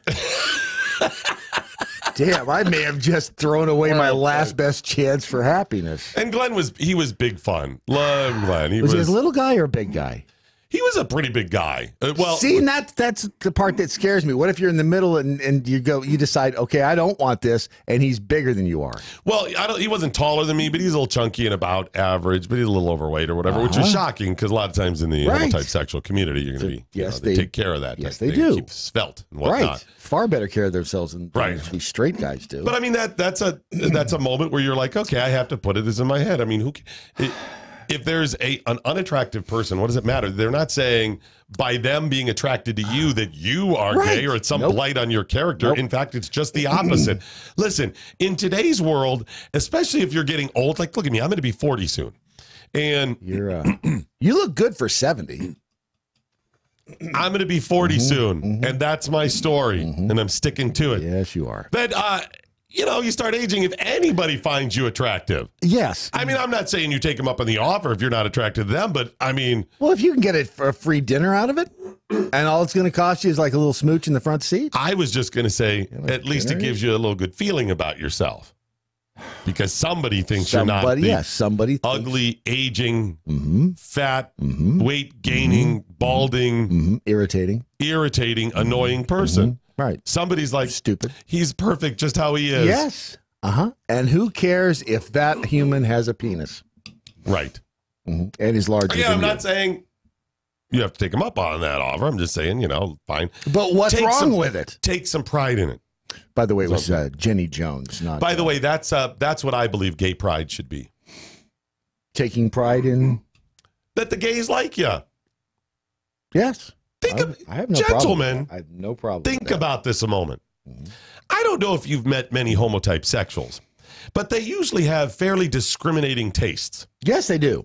I don't mean just in the fact that they like men and they're discriminating against the ladies. No. I mean, they are usually a little bitches about the way you dress and your shoes and your whatever. Worse than the women are. Yeah. Right? Fairly critical. Yes. Listen, you homotype sexuals know what I'm talking about. A lot of criticisms in the gay community. So gay pride is, oh my gosh, a gay man found me attractive. He finds me worthy of his affection. They are more scrutinizing than my wife. That's gay pride. If a gay man finds you attractive, you take that to your wife and you go, you know what? I dress just fine. See? I'm going to take some gay pride. You could wear holy T-shirts and shorts every day. See, that's, Here's what I don't know. And he wouldn't complain. Because I've never been in a homotype sexual relationship. Yes, you have. You just didn't know it. Oh, that could be. See. And I would ask the homotype sexuals. In that situation, gay man, let's say, finds Brad attractive just as he is. Shocking. And he takes gay pride in that. Not really shocking. I mean, if Brad were to say, holy moly, all of this time, I didn't realize maybe I do want to try, right? And gets in a relationship with that man, right? Would that man try to change him? He found you attractive just how you are. Right. Would he try to change? I don't know. Because they're clearly, from what I've seen, generally, stereotypically speaking, more scrutinizing than the ladies. Well, they would say, you know what? Let's go clothes shopping. Let's get you some new shirts. Passive aggressive? Oh yeah. Then they take you. Then they take you down. They put that shirt. You know what? Let's clear out some room in your closet. Let's get rid of this and this and this and this. And pretty soon, think of the upside though. Pretty soon, you've got a new wardrobe. You're getting some loving every night, and you have a new wardrobe? No, maybe they're coming about it from a different angle. And that angle may be this. Because, again, I don't know. I've not been in that situation. And by the way, you should try different angles. Right. Your wife is like, more passive-aggressive. No, that shirt's fine. How much longer are you going to wear that? Right? Yeah. All of that stuff. Yeah. Maybe it's an inducement in the gay relationship where they don't have to tell you to drop weight, chubby. You're just wanting more of a wardrobe. That could be it. You double your wardrobe in a gay relationship, provided you're the same size. Oh, Is it a competition thing? So it's an inducement. It's not nagging. No, it's not nagging. And you never argue about the toilet seat. Think of the benefits of that one. I don't know. That's not. How do I know? I don't know if that's true. You'd never. Maybe they still have the same argument. I don't know. Why? Why would you? I don't know. Maybe one of them sits like a girl. I don't know. You ever sit down to pee? Sure. Middle of the night. Ron? I usually just go in the plant. You ever sit down? It's a lot closer. You ever sit down to pee? I do not. Ever? No. Were you afraid of doing it or what? No. Why are so many? When did he get here, by the way? He's been here since the very start. That guy. Time. Yeah, that's wrong. Yeah. Why are men so afraid to sit down? All I'm saying is take gay pride. Gay pride, you should be happy if a gay man finds you attractive. Absolutely. That's gay pride. I can get behind that, right? There was a neighbor. Would you be willing to stand on stage and be scrutinized by gay men? Because that's tough. If you can do that. Define scrutinized. Where they talk about you and what you're wearing and how you act and how you look. Judged, Brad, physically. Your stature. Well, I know my shortcomings, so yes, I could stand there and be scrutinized. Why not? I can take it. SaveYourHeart.com. Could you explain about SaveYourHeart.com and how people save their heart and why they need to save their heart.com? Absolutely. Here's the thing about your heart. It is beating like a bunch of times a day, like more than 10, more than 20, like 100,000 times. It's a muscle. It's about the size of your fist. What happens when that muscle stops working the right way? Sometimes your heart's beating like a drum. It is. And just like Rod Stewart said. And sometimes it's just because you're in love. But here's the thing. No one thinks about their heart until something goes wrong. You got to think ahead. I was running yesterday. And I started getting a little pain in my chest. And I was like, is this the one? Because sometimes you just get aches and pains. Did you have a smile? Is this the one where I just lay down and I don't have to worry anymore? A lot of times people are like, I better stop and calm down and make sure I'm not having a heart attack. I was like, pour it on, baby. I started sprinting. Bring them on. Is this the one? Bring them on. It wasn't. If you want to be around to see those grandkids grow up, except for, well, Carrie's one little, that little hellion. You don't want to see that one grow up. But the rest of your grandkids that are really cool, you know what? Take care of your heart. Go to SaveYourHeart.com or call 800-77-HEART and find out how you can have a healthier heart. Because unhealthy heart's bad. SaveYourHeart.com.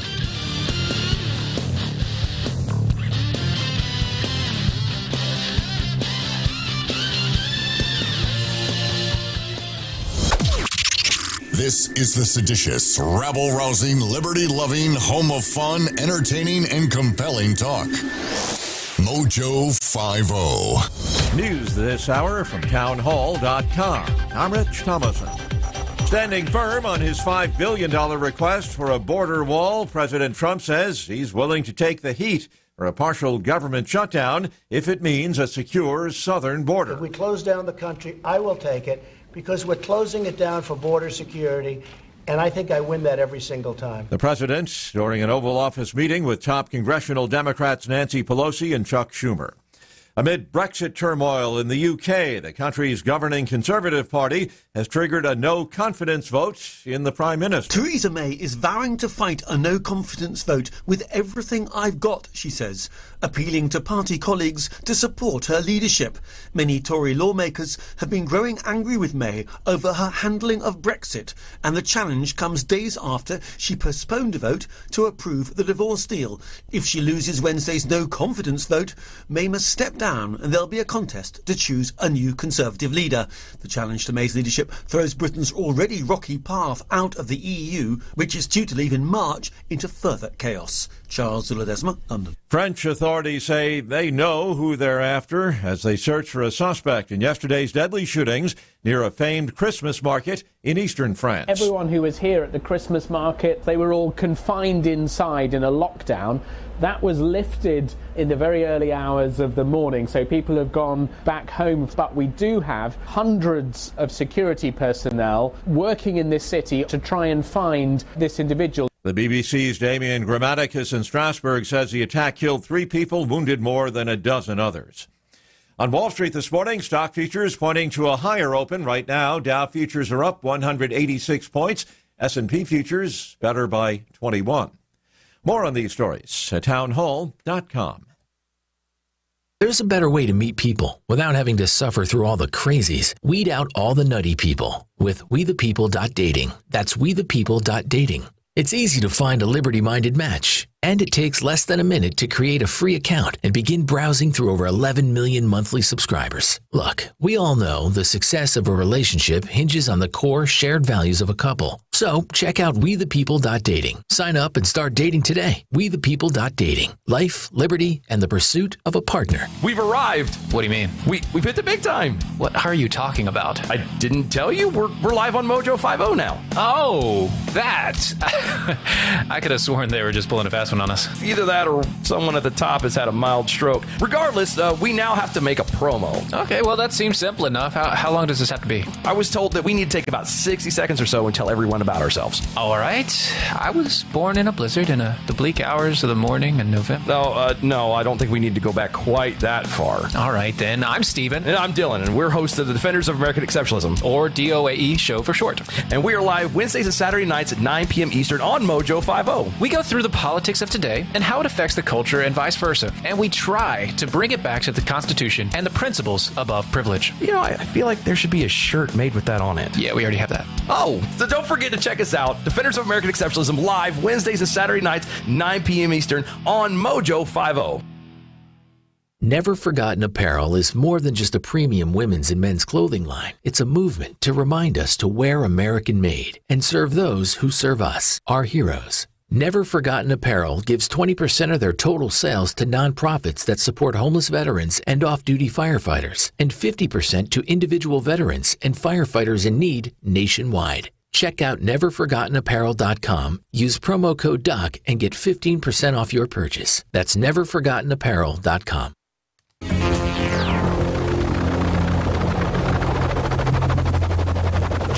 mothership has landed. Doc Thompson and Brad Staggs on your Daily Mojo. Got some communiques to get to, including this one that, hang on. Ron. No, it says Ron. That's Ron. I wrote it down. That's Ron. It would R. O. Only if there's an E at the end would that be an O. Well, that makes no sense. There's no E at the end. Isn't that, therefore it's Ron. Wouldn't that be R-A-H-N? No. See how you remember it is it makes no sense, and that way that's how you can remember that rule. Wouldn't it be R-A-N? Ron? That would be Ran. Mm-hmm. Like Rand Paul. Okay, none of that makes sense. Mm-hmm. Anyways, he just sent me a communique we got via the website. A lady made a recurring donation, which you can do at the website. Again, I'm not promoting that. I'm just telling people what's going on. It's okay. Actually, I'm really not. I just thought this was hilarious. This is our audience. Linda said, your podcasts make me laugh while I work with a building full of snowflakes. I was saving for a gun for my husband, but I realized a pillow would do the job. You see, because she's going to kill him. That's funny. She doesn't. I was saving for a gun for my husband. You think it's a Christmas gift. No, she meant a gun to kill him. And then she realized I just use a pillow. Exactly. The guy sleeps all the time. Just right. Put your weight into it. Good for you. Very shrewd, Linda. Smart.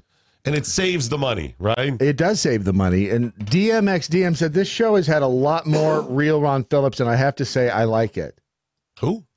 Well, DMXDM said that. No, Ron. about He's talking who? about real Ron Phillips, who's right. That's him right there. Oh. That guy right there. Very confusing. Although I don't know why a show would. Thank you, DM.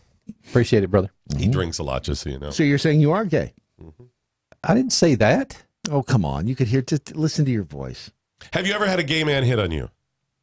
Yeah, no. Wow. You're not even attracted to the gays. No, I'm not. That's actually. Look at him. Of course not. Have you ever been to a gay bar? No. That shocks me because you are a soul man. Yeah. So I'd expect you to go to a lot of dance clubs. I am. I'm the what my dad called me, the blackest white guy he'd ever meet. Yeah. But I like soul music. So what about you? Have you been to a gay bar? Oh, yeah. Many times. I've been to many gay bars. When was the first time you went to a gay bar?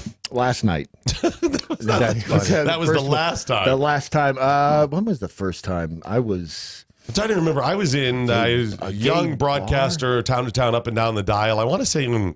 I don't need the letdown, dude. If I go into a gay bar and nobody hits on me, I'm like, okay, that's it. Well, it's not as odd now. Now it's pretty, whatever. But back in the day, it was like da da da da. The Blue Oyster bars. At least that was the image. I have this vision of village people, police officers. That's what the image was. What's wrong with that? I just do. So back in the day, women, again, everything's different now, but women used to go to the gay bars dance because they didn't have to worry about being hit on as much, and they could, just let loose with their girlfriend. Sometimes people like me that said, "Oh, there's going to be some hot all the women at the in gay there." bar, Right. and I'm not stupid. I know that's right. So, but the oddest thing was seeing men kissing in the bathroom. But I'm so much more used to seeing them kiss in the living room. I mean, just it's one thing to, how often do you see gay men making out? You don't see it very often, right? Channel 23, you see it all the time. Those that aren't looking for it. Oh, right. Sorry. And then in the bathroom, men's restrooms, guys don't even talk in the restroom. You and your BFF can be walking in the restroom and you get to the door and the conversation ends. Yeah. Except no glancing. No, I don't even know you. Just do your business and get the hell out of here. Except for a few bathroom talkers, and they are dealt with. But I go into this gay, I want to say it must have been Vegas. And some friends like, hey, let's go to the gay bar dance. And I was like, all right, fine, whatever. So the guy was a great time. And I'm going to go to the restroom. So I go to the restroom, and I walk in, and there are two guys, one pressed the other guy up against the wall, just making out. I mean, just going to town. Just slobbering, eating face. And I was like, oh, I'm a pee. Okay. It's like, get a room. Why did you end up in the bathroom doing that? Right. I was like, okay, I guess could you hear their beard stubble like flicking together? Yeah. See, that's where it gets lost on me. Now, here's the thing about me. Even for a lot of people, they'd be, if you're uncomfortable or would have been in that situation, which it was a little odd, they'd be like, oh, I'm just going to go ahead and leave. But the thing about me is, I hate being uncomfortable. I don't mean like socially. So well, you that forced too. yourself to be comfortable in that situation? Right, because I had to pee. Yeah. Oh, no, I got you. Like, if you relax, it's only uncomfortable for a second. Oh, so you were uncomfortable and you needed to pee. So, but that was the greater discomfort. I was like, fine, whatever. And I'm like, fine, good, gay men kissing. I just move on, nothing to see here. People that are like, well, I got to go to the bathroom, and I don't know if I can go to the bathroom. If I got to go, I'm going. I don't care. I mean, it's on. Kind of turn you on, seeing him? I'm just like, listen, I'm going to take care of. If I'm hungry, I'm eating. If I'm tired, I'm sleeping. I don't know what you're all doing here, but that's that's a good motto for me. That's how I act. Yeah. The gay bar where I grew up was called the Back Door. It was of not. Course it was. It was not. The Back Door in Lancaster, California. And I guarantee you, last I checked, it was still there. Ron asked me if it was going to be there when we were out that way. I did not ask you that.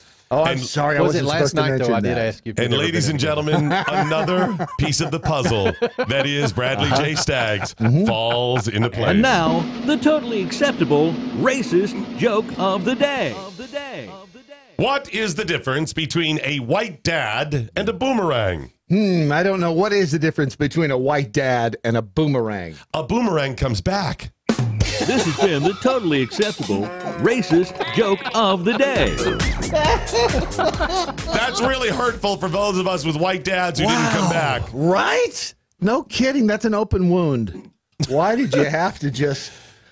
And yet another piece of the puzzle of the Man. Bradley J. Staggs puzzle comes into view. I didn't expect so much of my life to be flashing by my eyes this morning.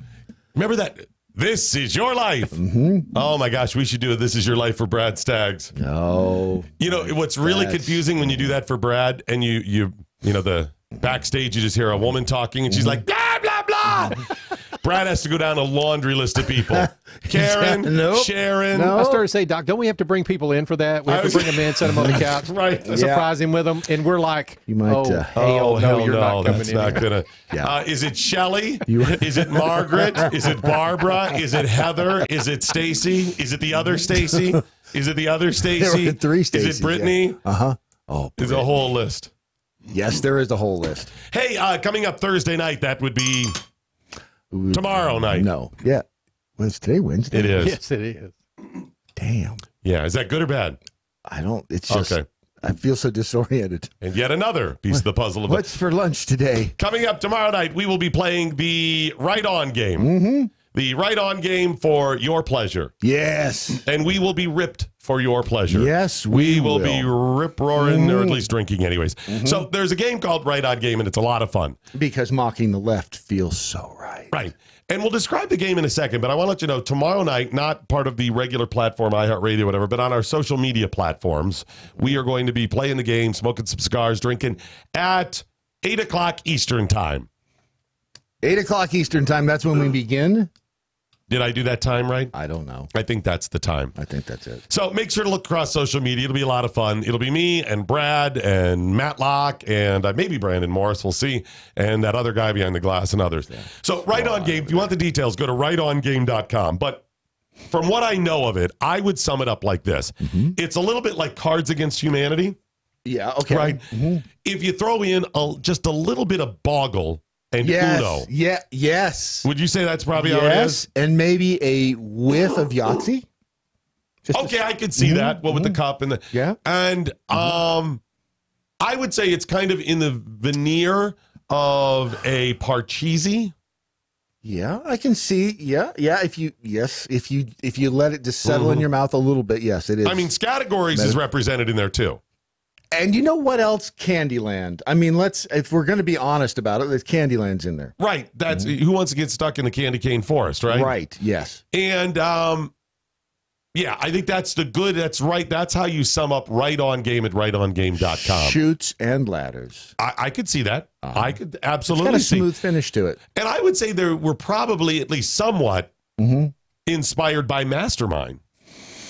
Remember the game Mastermind, right? I mean, you don't think they were inspired by Mastermind when they put this together? I can see that. Yeah, I can see that as well. Let me just throw all of that out and say, if you go to rightongame.com, right, and check it out, you will see that, yes, it's kind of like Cards Against Humanity, but it is an homage to Payday and the Game of Life. You know, that is a brilliant insight. That is an homage, Brad. You know, and this is the one that most people miss, but when you really drill down into it, Battleship comes to mind. Battleship. Yeah. Yes, that's what I wasn't getting about. Well, and when you're talking strategy, sorry. Yes. Yes. The strategy for Right On Game, sorry. And it takes the steady hands of operation. Yes, which is going to make it exciting tomorrow night when we're drinking and doing this. Oh, yeah. Yes, because we are going to operate on one of us. Milton Bradley be damned. How dare you? That's Parker Brothers, you bring it tomorrow night. Rightongame.com. Check it out. By the way, this is just one of the cards. It should titillate your senses. You didn't congratulate the career welfare recipient when you learned she was expecting her 8th child. Octomom. Yeah, she did porn. She did porn. Of course she did. I'm just bringing that up. And remember, the 8, the Octo 8, that was her second litter. How many did she have the first time? She had 6. Not in one litter. She had many litters. So I actually meant it wasn't her second litter, but it was a litter unto itself. So she had several litters, and that one was just the big one with 8. She just needs to sit tight and keep her mouth shut. You know what I'm saying? Absolutely. If you're a porn star that has to pay to have sex with men, you're doing it wrong. Think about that. Yeah. Stormy Daniels had to pay Donald Trump, as of yesterday, official ruling, almost $300,000. She had sex with him. He wanted to have sex with her. She, sex with him. Do you think as far as the sex goes? Do you think he giggled when that ruling was handed down? Absolutely. He had to have gone. So let me explain how this whole thing happened. The whole thing. Stormy Daniels claims that she had an affair with President Trump prior to him being president. This was 2016. No, 2006. Or excuse me, 2006. Thank you. 2006. If you remember the story, she said, it seemed like Donald was trying to, play her, hey, I could help your career, that type of thing, whatever. And I'm sure that's happened. Sure. And she ended up in his home on the bed. Was it a hotel? I think it was a hotel. Might have been a hotel. Regardless, he goes into the bathroom that is off the bedroom. Right. She comes out sitting on the bed, and she basically said, well, I was on the bed when he came out, so we had sex. Yeah. I mean, how many times have I said that? She's a porn star, so I'm guessing it's not like, oh, I got to have sex with this guy. It's pretty much just lay there and take it. Yeah. So she claims that's what happened. Then she said that she was paid $130,000 by Trump or his peeps as part of a non-disclosure. Ironically, to keep her mouth shut. Yes. Just before the 2016 election, because they didn't want this coming out, right? But then she broke the agreement after he was elected and disclosed the affair and the deal and claims she was threatened to keep her mouth shut. Wait a minute. She was threatened to keep her... Oh, yeah. Didn't you know that piece of it? So, but she agreed to keep her mouth shut. Yes, but she was still threatened. Well, okay, but you agreed to keep your mouth shut, so somebody reminding you to keep your mouth shut is not threatening you. That's reminding you to keep your mouth shut. Well, and I don't know when the guy who allegedly threatened her, the threats came in. I don't know if it was prior to the non-disclosure to get her to sign it. I don't know if it was just after or what. But the non-disclosure was signed just days before the election. Okay? He gets elected, then she comes out with it. And of course, the reason she decided to share that information is women everywhere need to blah, blah, left-wing talking points crap. But she said the guy who threatened her was some sketchy cat in a parking deck in Las Vegas. Parking deck. That's where all really high profile deals go down. You Daniels? Maybe you keep your mouth shut. You know what I'm saying? And which she was not used to having asked of her. What? I thought I was supposed to keep it open. Yeah. Now, when she busts this all out in the media, Trump denies the affair and tweets a sketch years later about a non-existent man, because she gave a police sketch artist, a sketch years later about a non-existent man, a total con job, playing the fake news media for fools, but they know it. So called it a con job. So she gets all butthurt by that. Wow. And sues him for defamation. Right. So she breaks the non-disclosure. Yes. After having an affair with a married man. Now, he's no angel in this, and I'm not saying he's nice or did the right thing. No, but if this is true, the guy is reprehensible about that. You just don't do unless those Melania was in on it and didn't care. That is true. So she breaks the non-disclosure. Right. After having signed it, getting paid to keep her mouth. She took $100,000. Then, when he says that's not true, she sues him because he said it's a total con job. Remember, she broke the non-disclosure. Yes, she did. Okay. Yeah. The judge basically threw the case out a couple months ago, and then Trump's attorneys asked for damages because it's attorney's fees. Right. They asked for $390,000 for attorney's fees, billable hours, all of this, and then an equal amount in sanctions to deter against, as they put, a repeat filer of frivolous defamation cases, because she has filed lawsuits at times. Oh, she's done others like this. Oh, isn't that handy information? And Avenatti, certainly. Sorry. Yeah. So the judge throws it out, but then just ruled on what the damages would be yesterday. He cut the requested legal fees by 25%, awarded just $1,000 in sanctions as punishment because they wanted like $400,000. Right. For a grand total of $293,000 judgment against her. Does the president make her pay that? I mean, it's up to him if he, he's either going to enforce it or he's just going to go, whatever. He needs to. I'll bet he doesn't. Well, here's what's going to happen. There's another piece to it, too. I'll say in a minute. But regardless of the other piece, if this was the only another piece, if this was the only story out there, I would say you absolutely cannot let them off the hook on this. Right. Now, remember, the president gives more than that away in his salary every year. Right. Yep. Because he doesn't take a salary. He doesn't need the money. Right. So that's fine. So it's not like he's just greedy about this. But you've got to do it for punishment. So what I would do if I was him, I would take every penny, and then I would donate that to charity. That would be And you know who I would donate it to? Who? Some sort of group of fighting for men's rights. That'd piss her off. Or the porn industry. Either one. Avenatti hears about the ruling yesterday and tweets out, it will never be upheld in appeal. He said then at either a press release or a conference said, she will never have to pay a dime because she will receive far more than that. $1 million from Trump for her attorney fees and other costs related to a separate lawsuit. Oh, good grief. There's another one? Yes. She is suing Donald Trump for the non-disclosure. Wait. The original non-disclosure that she signed. Yes. She's suing that she broke. him. Yes. Saying what? That she shouldn't have been. Well, her former lawyer colluded with Cohen, Trump's lawyer, to publicly deny the affair with Trump. She was slickered, Brad. I would hope so. So Trump's lawyer, on Trump's behalf, colluded with her attorney. And so the entire non-disclosure should have never happened in the first place. They colluded. But she accepted the money. And agreed to it, yes. Right. She signed it. She accepted the money. So you agree she's a victim? She signed it. She accepted the money. No, what she is she is an Indian giver. Feather or dot? I think that was feather. Okay. Wasn't it? Although, why did Indians give stuff and then take it back? Because they're Indians. That's what they do. That was the whole point of calling them Indian We never givers. did that on the reservation. We never did that growing up. Maybe interview Elizabeth Warren. Okay, I'll find out.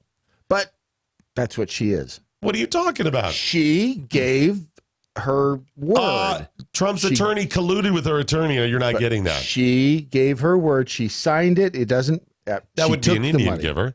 That's going back on your word. That's what she That's gave what the her. Germans She do. gave her word and then went That's back. like She a German took it giver. back. German giver. That's true. Who else could we insult? So, it's like a Polish giver.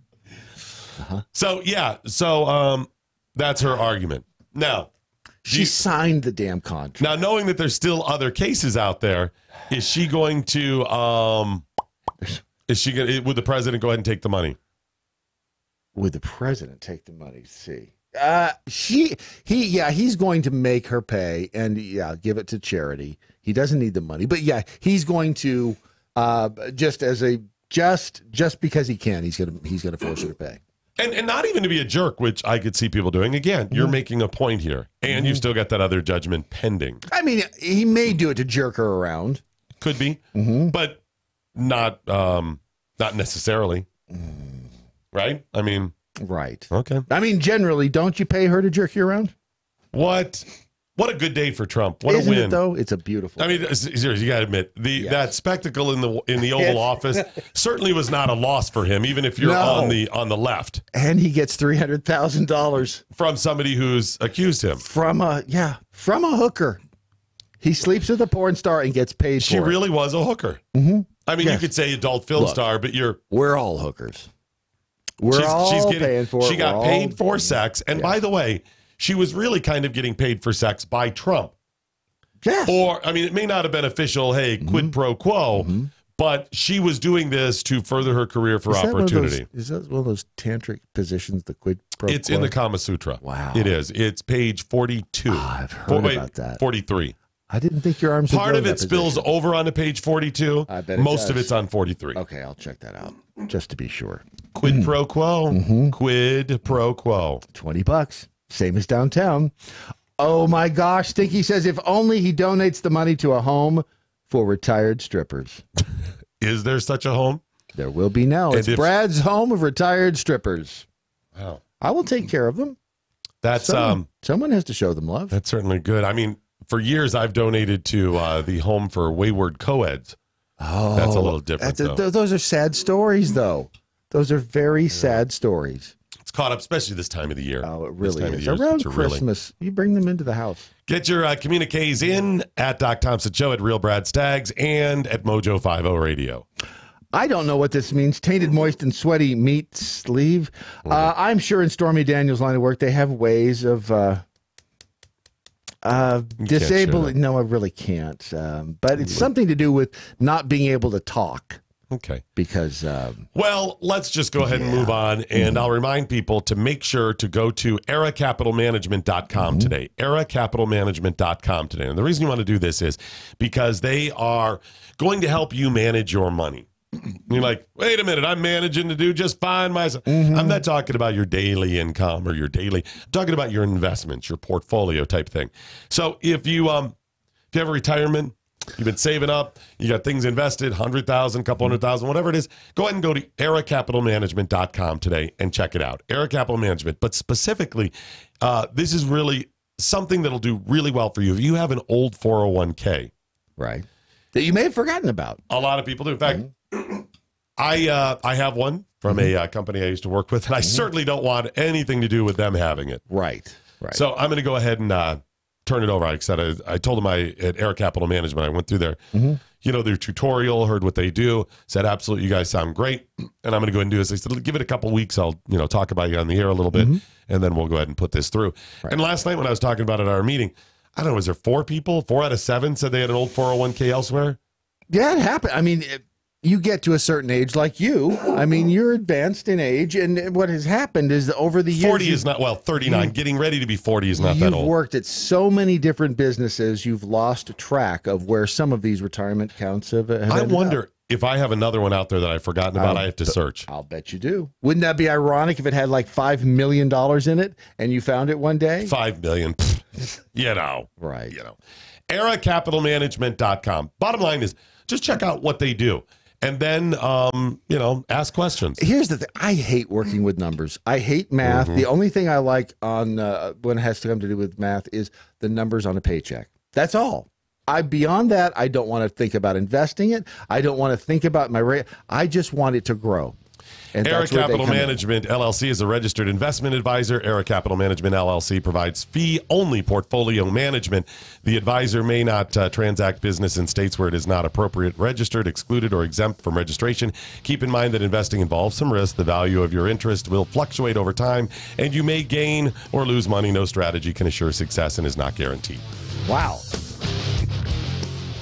By the Numbers with Andrew Coppins is powered by TarRiverArms.com. They've revolutionized online firearm sales with high-resolution pictures, 3D imaging, and the best prices. How much will you save? Find out at TarRiverArms.com. That's TarRiverArms.com.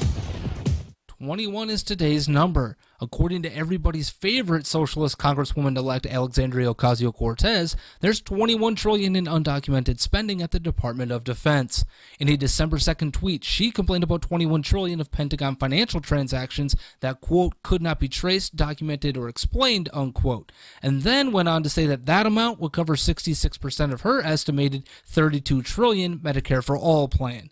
Leave it to the Washington Post, of all people, to school an economics major on economics. The Post actually used the very same study from the article that AOC linked to in her tweet to give her claim 4 Pinocchios. It starts with an apples to oranges comparison of years, as the $21 trillion comes from a study of a 17-year period, and her $32 trillion number is over 10 years. That's not the only hole in her argument, though. The real truth is that 21 trillion is also a total made up of simply adding both the incoming and outgoing transactions that were marked unsupported. The study quoted both by The Nation and The Post points out there's a problem in doing that because it's unknown the number of transactions that could be on both sides of the ledger given their undocumented nature for those transactions. Then there's this little nugget from the Department of Defense itself. Quote, the DoD hasn't received $21 trillion in nominal appropriated funding across the entirety of American history, unquote. In the end, this all adds up to a question that Ocasio-Cortez probably doesn't want to be asked in her push for socialized medicine. If the government can't get its military accounting correct, why should we also then trust it with getting our health insurance spending correct? This has been By the Numbers. I'm Andrew Coppins, and you can follow me on Twitter at The Coppins Show.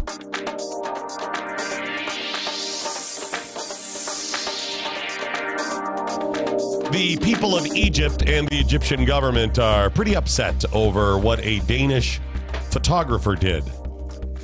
Did you see the story? No, I did not. I did not see this. I like Danishes, though. What could it's a country, not the pastry. Oh. A Danish photographer, what could he or she, it's a he, what could he have done that would piss off the people of Egypt, especially the Egyptian government? Posed naked at the top of a pyramid. Oh, you honestly didn't know this? I did not know. You're very, very close. Step it up one more notch. See, this is your Smokey Robinson moment. That's right. So he's standing on the pyramid. Naked. And? Afraid. No. Naked and... Ron, yes, he was engaged. Was he engaged alone? No, he was not alone. He was having sex on a pyramid? Yes. Serious? Yes. With a partner? Yeah. Wow. Yes, I just sent you the link so you could see some pictures. Oh, good. Look at this. I'm sorry, Doc. I don't recall getting a link. Oh, my. I don't recall getting a link. I didn't send them to you.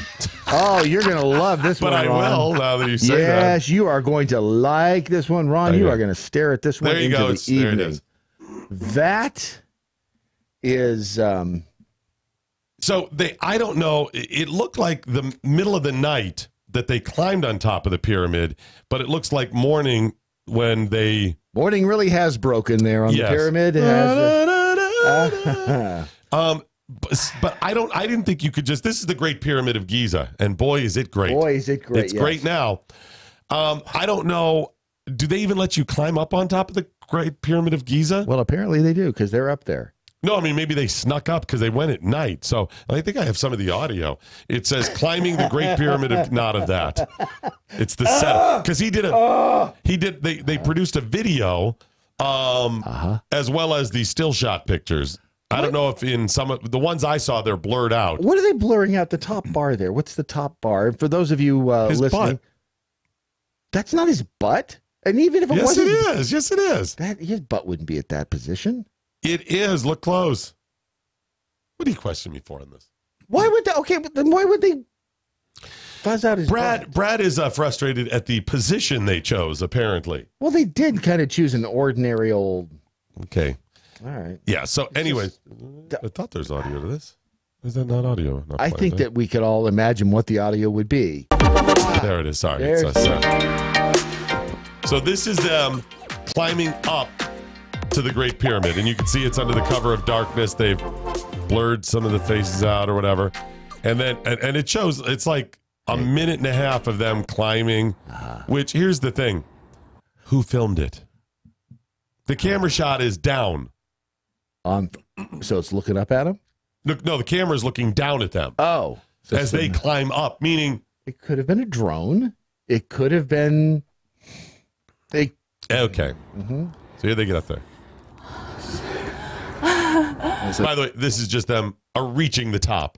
They're reaching the climax, the summit. You know what? They're doing whatever I want them to be doing. This is not the part where they're having sex. That's out of breath from climbing the Great Pyramid of Giza. Climbing a pyramid and having sex sound very similar. It sounded like a good idea when we started. Fucking hell. Vad fan var nästan? They're speaking Swedish. They're doing whatever I want them to. They're still climbing Still climbing. There they are. Reach the summit. Hear that blowing? Oh, yeah. That's the wind. That's the wind. Still up there. Now we're 2 minutes. Oh, sorry. 2 minutes. Then went back to the music. They were 2 minutes into it into the video before they get to anything significant, and then finally they show them lighting some little illuminating stick, something, whatever. They walk over towards the edge. They begin to get undressed. Look at that. It's blurred out. Sorry, Brad. Oh, yeah. Wait, they blurred her face. Blurred out her hair. They blurred out. Well, it's what Egypt. What the hell did they blur? Ron, I'm not kidding. You get to the end of the video, they have not blurred out her breasts, but they blurred out her hair. You see full-on boobs and everything, but her hair are just like... I mean, it's side boob, but still. Excuse me in a minute. I'll be right back. Yeah, no worries. By the way, side boob, great name for a band. So anyways, and I don't know if there's more out there, whatever, but that's part of the audio. More. For just $9.95, click here. But they did release a still shot then that you can see where they are at the edge of one of the pyramids looking down on one of the other pyramids, and they are engaged in amorous activities. Yes, they are. In flagranto, in flagrante delicto, but technically to say that they would have had to have been caught in the act, because I believe that is the translation. Well, aren't they being caught in the act there? They are obviously a third. No, they posted themselves in the act. Caught in the act would be like oh my gosh, he's here. Isn't that a posting technically at the top of the pyramid? Sure. Just saying. He posted on his website, YouTube videos. Egyptian authorities are investigating after... Yeah, I think they snuck to the top of the Great Pyramid. Okay, in the second picture here, he's not blurred, she's blurred. So what you're saying, I get it. He's famous. He's the photographer. They're not going to do anything to this guy. She obviously is a whore. No, he's just a photographer, so he doesn't care if he gets... You're right, but why is she blurred out? Because he's protecting her identity, because he's going to be in trouble. I'm betting that they can probably figure out who she is by knocking on his door, and when she answers, aha! Could be, but you don't know for sure. The bottom line is, he didn't post this anonymously. He's a famous photographer, and all this is going to do, listen, whether he thought this was artistic or whatever, at least part of it is he's trying to get some attention. He knew this would get him some notoriety. It worked. It did. Wrong or right, it did. And again, it'll probably continue to grow. But you got to have somebody with, and... does she want to be in trouble as well? So you can kind of protect her. Total disrespect for local culture. That's what some are saying. Why can they look at that and not see love? Do you know if that was, if those were two heterosexuals, if that was two homosexuals, that would be love. I wonder. That would be love at the top of a pyramid. Yeah, they said it's disrespectful and ignorant. Right now, Egypt is trying to figure out what they can do and see if there's some sort of way that he can be punished or prosecuted. Well, I would say that they will, under their penal system, I would think that there would be some way that they could prosecute this guy for... Well, but I mean, if he's not in Egypt, is it going to be something significant enough where the Danes would say, yeah, okay, we're going to go ahead and extradite him for this? It's possible. Or even extricate him for this? Especially if her name's Egypt. Right. Oh, hey, I have a question. Yeah. Isn't that like having sex on top of a grave? Yes. Oh, or do they look at it that way? Or an ancient power maybe? Plant. Or a what? The pyramids are ancient power plants. That's how they transmitted the wireless electricity through the air to the other pyramids. I knew he should not have been a part of this conversation. Or to the aliens? Yes, but I wasn't going to mention them because then you get into the necrophilia thing. Oh.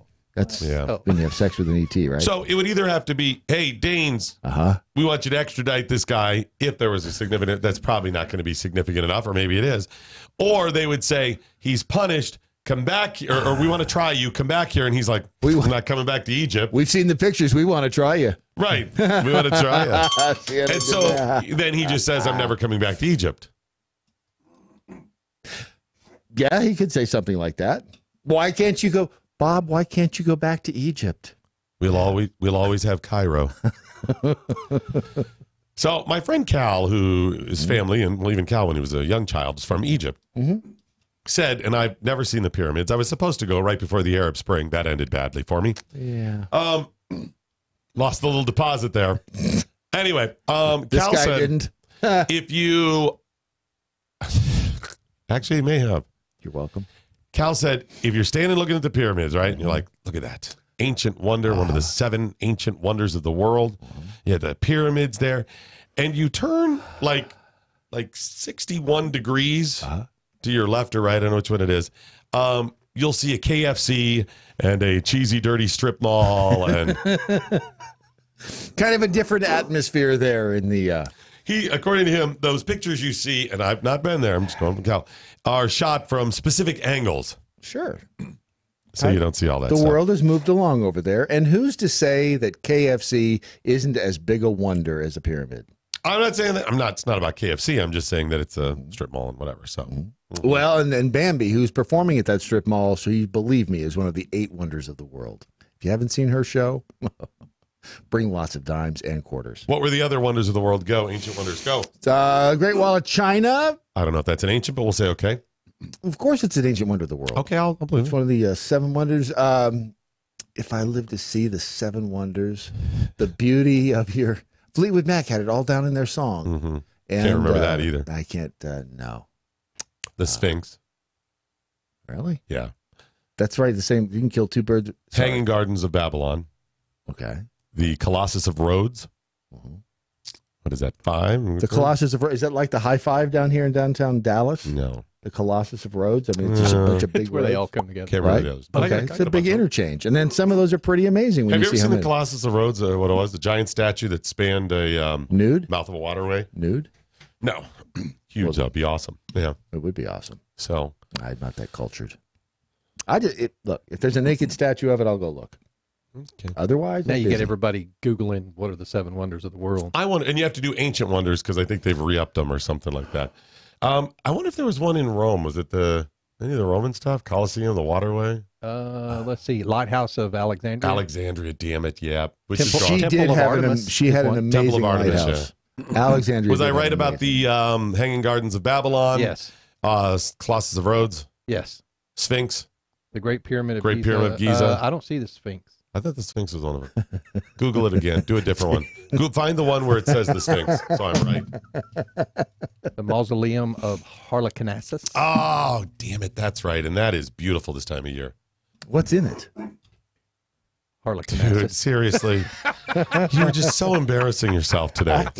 You really don't know? Grant's buried there. Oh my gosh, did they put him over there? Now, the modern, when they've updated this, has some spectacular things, and one of them is the mouth of the MoJo River.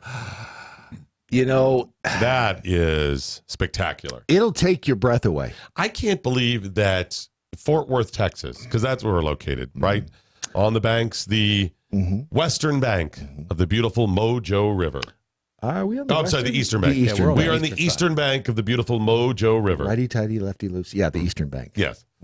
I can't believe it's not on more of their magazine covers. I don't and stuff like understand that either, because when you have such a, I mean, and let's face, I know what it is. I don't think it's hyperbole to say that it is a national treasure. It is, but I think I figured out what it is. What? You tell people about it, what happens? They all show up. We want this And all to they're ourselves. dirtbag kids. Yeah, oh, exactly. They bring the dirtbag Can you kids. imagine them polluting that? And then you're out there and you start seeing, dirty stuff, boxes and whatever. And just people. Yes. Frankly, just They're the filth. Yeah. But that's where the reason we chose this what it is. location, right through that We wall, need to right take there. photos. We need to. That's a good idea. I think some people have asked for it. The beautiful MoJo River.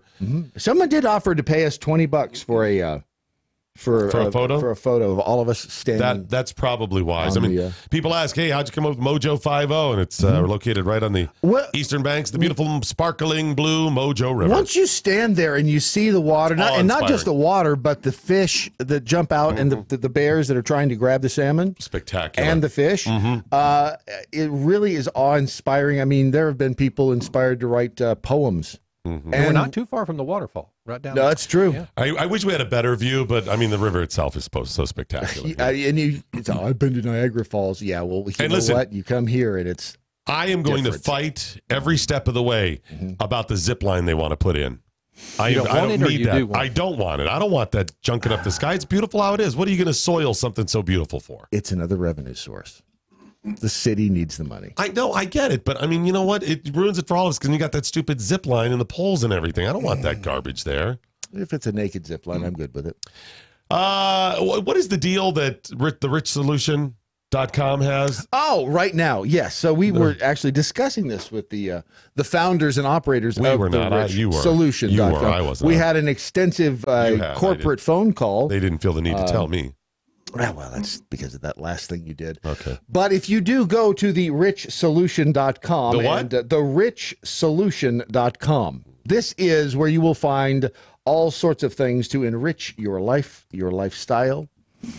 If you carry a purse, it's a place to enrich the purse that you carry. But most importantly, if on the front page of the Rich Solution, if you just scroll down just a smidge and you click on Shop New Nutrition, not Shop New, but Shop New Nutrition, you will come upon the Life Extension supplement section of the Rich Solution. That's where they have all the kits. The digestive health kit, the core health kit, the supplemental kit. This is where you'll find the joint health kit. And right now, these are supplements that have been put together in such a way that they all work in conjunction with each other, and they work to bring you about just what the title of the kit is. Digestive health is all about digestive health. So if you're having issues along those lines, try something like this. And here's the beauty of it. If you order right now for a very limited time, if you order one of these kits, you will get free shipping. It's their way of saying Merry Christmas to you. Wow. Which, and Happy Hanukkah.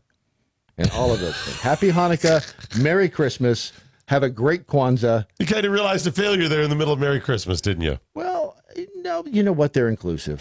They are all inclusive, quite frankly. It's therichsolution.com. And again, take a look at all these different kits and all these different supplements, because if you really want to do something good for your body, you'll find it at therichsolution.com. Very inclusive. And I'm taking, by the way, the Adapt. This is that you take a dropper full in the morning. And what's it do for you? It balances you out. You don't say cognitive ability. It makes you very smart. Brad's like, you just take one I don't know drop of this, and it's really good for I like this stuff though. Memory. I can't remember. What was I saying? It balances you. It's good for fighting stress and fighting stress. And it has a pleasant taste.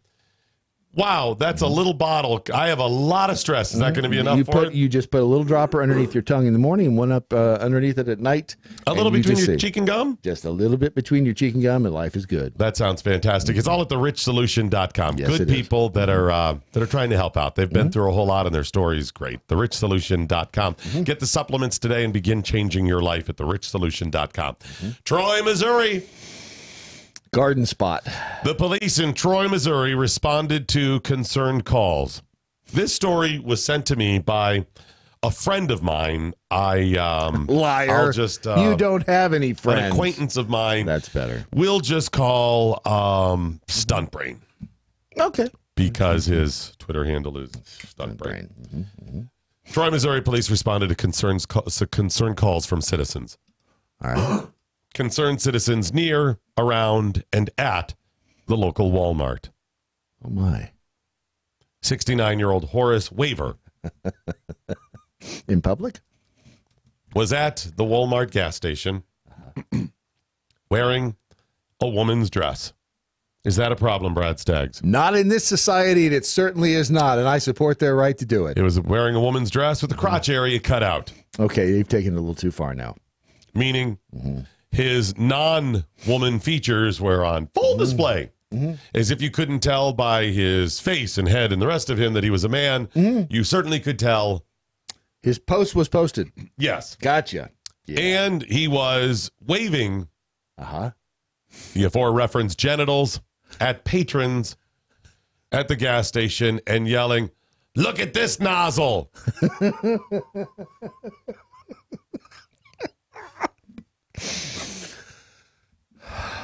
I support his right to do that. In public? What if they were children? He then went into the Walmart. Witnesses say that he ended up standing on the Cheese Whiz display. Again, waving his genitals. Hello, boys. and yelling, quote, "Who wants to ride on the baloney pony?"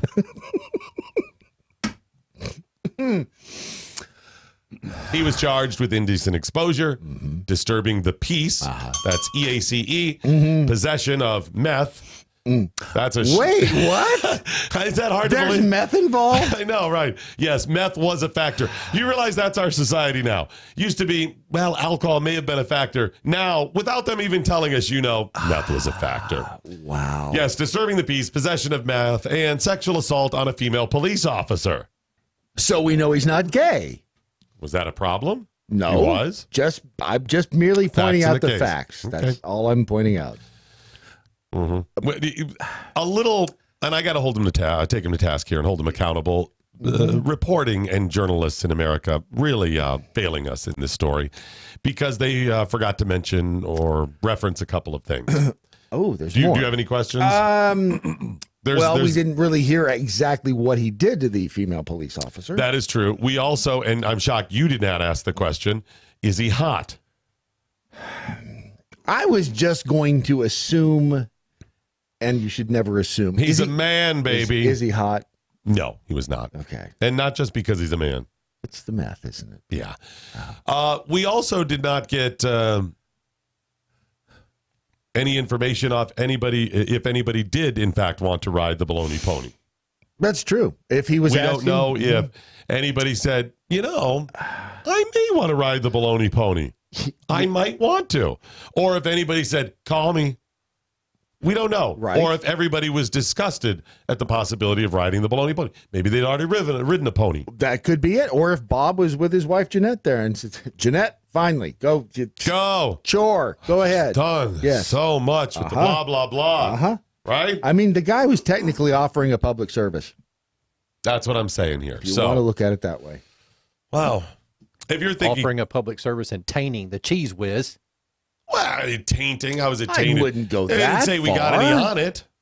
Right. He was just standing on the display. Right. I mean, we don't know. There's nothing wrong with Now- standing on a mountain of cheese whiz. Now, it's possible that he did taint it. I'm just saying we don't know that. And you know what? Maybe that's a failure in the story in the reporter here. You're right. That's a good point. Hold him accountable. We need more information before we can determine if the cheese whiz was tainted. Or if there was any tainted meat involved. That's a good point. Because there's been a lot of tainted meat lately. Yeah. Things you need to know. So, what'd you do last weekend, Horace? Anything exciting? Not really. Just, stood on a mountain of cheese whiz, dangling the twig and berries, offering them to the public. I just took the kids ice skating. I don't.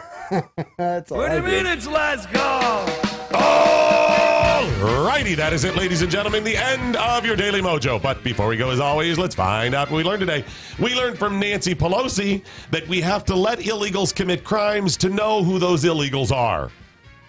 Yeah, that's about that's pretty accurate. I'd have to say. We learned that Indian cab drivers and Asian cooks were disgusted by the smell in the Oval Office yesterday. What is that smell? It is terrible. Come again. We learned if you're a porn. We learned that if you're a porn star that has to pay to have sex with men, you are doing it wrong. Yeah, you're really not going to last that.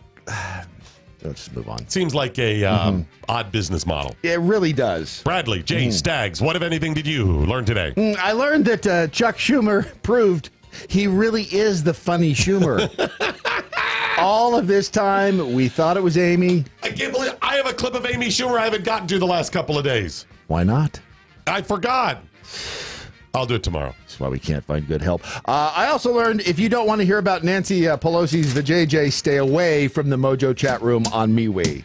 And never Google Blue Waffle. Alexa, order pizza. Alexa, Google Blue Waffle. I learned that I wore enough makeup that night that Doc actually did not recognize me in the bathroom of that club. That's right. It's probably best that way. And I learned that it takes at least 6 ounces of meat to taint an entire case of Cheese Whiz. Okay, that makes sense. That makes sense. So I grabbed a piece of paper this morning because I didn't know that guy's name, and Brad told me a couple. Ron. Okay, I couldn't remember his name, so I wrote it down legitimately. Look, right here it is. Right. I grabbed a piece of paper down. next to this, this little table we have here, wrote it down and kept referencing it because I can't remember. And I opened it up to see what I wrote on the side. See?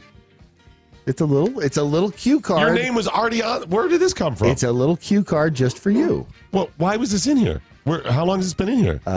Since day one, just so you know who was sitting over there. He started today. No.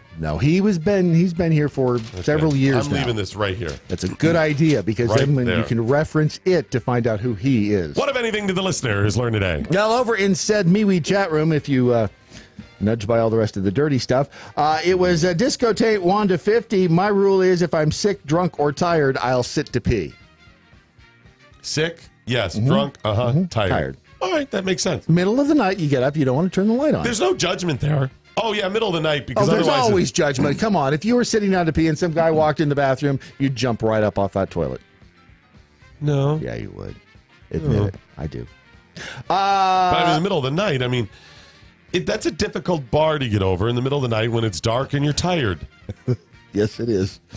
And maybe you don't have the same stream capacity as other times, what with aging and prostate and okay, anyway. Poor lifestyle.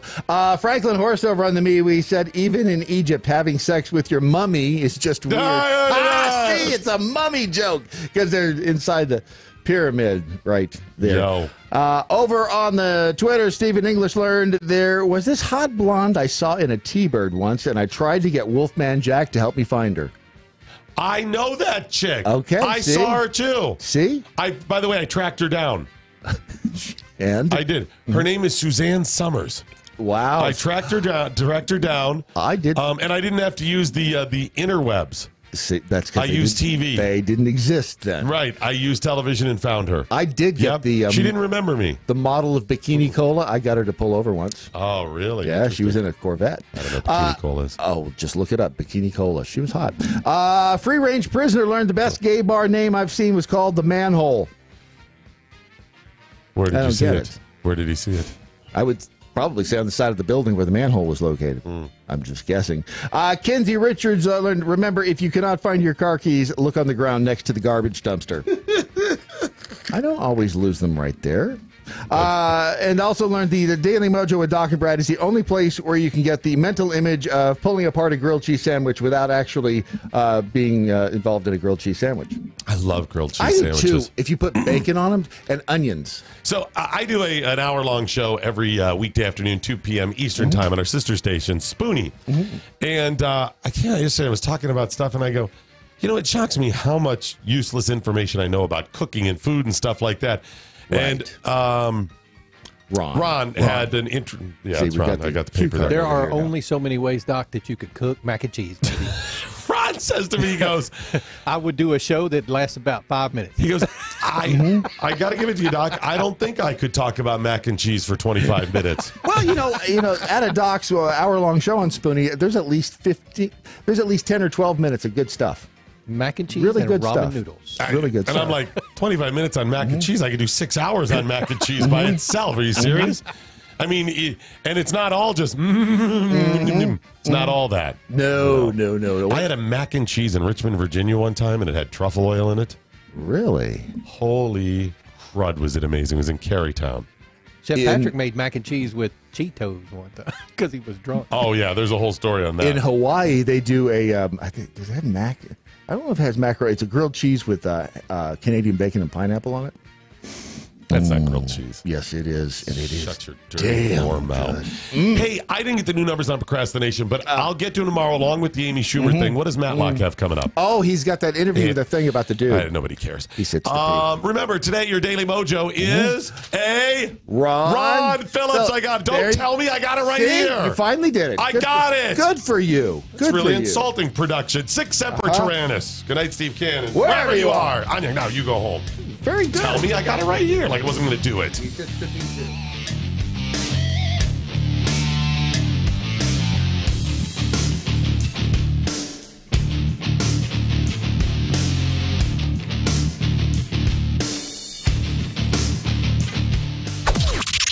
This is the seditious, rabble-rousing, liberty-loving, home of fun, entertaining, and compelling talk. MoJo 50. News this hour from townhall.com. I'm Rich Thomason. Her leadership under attack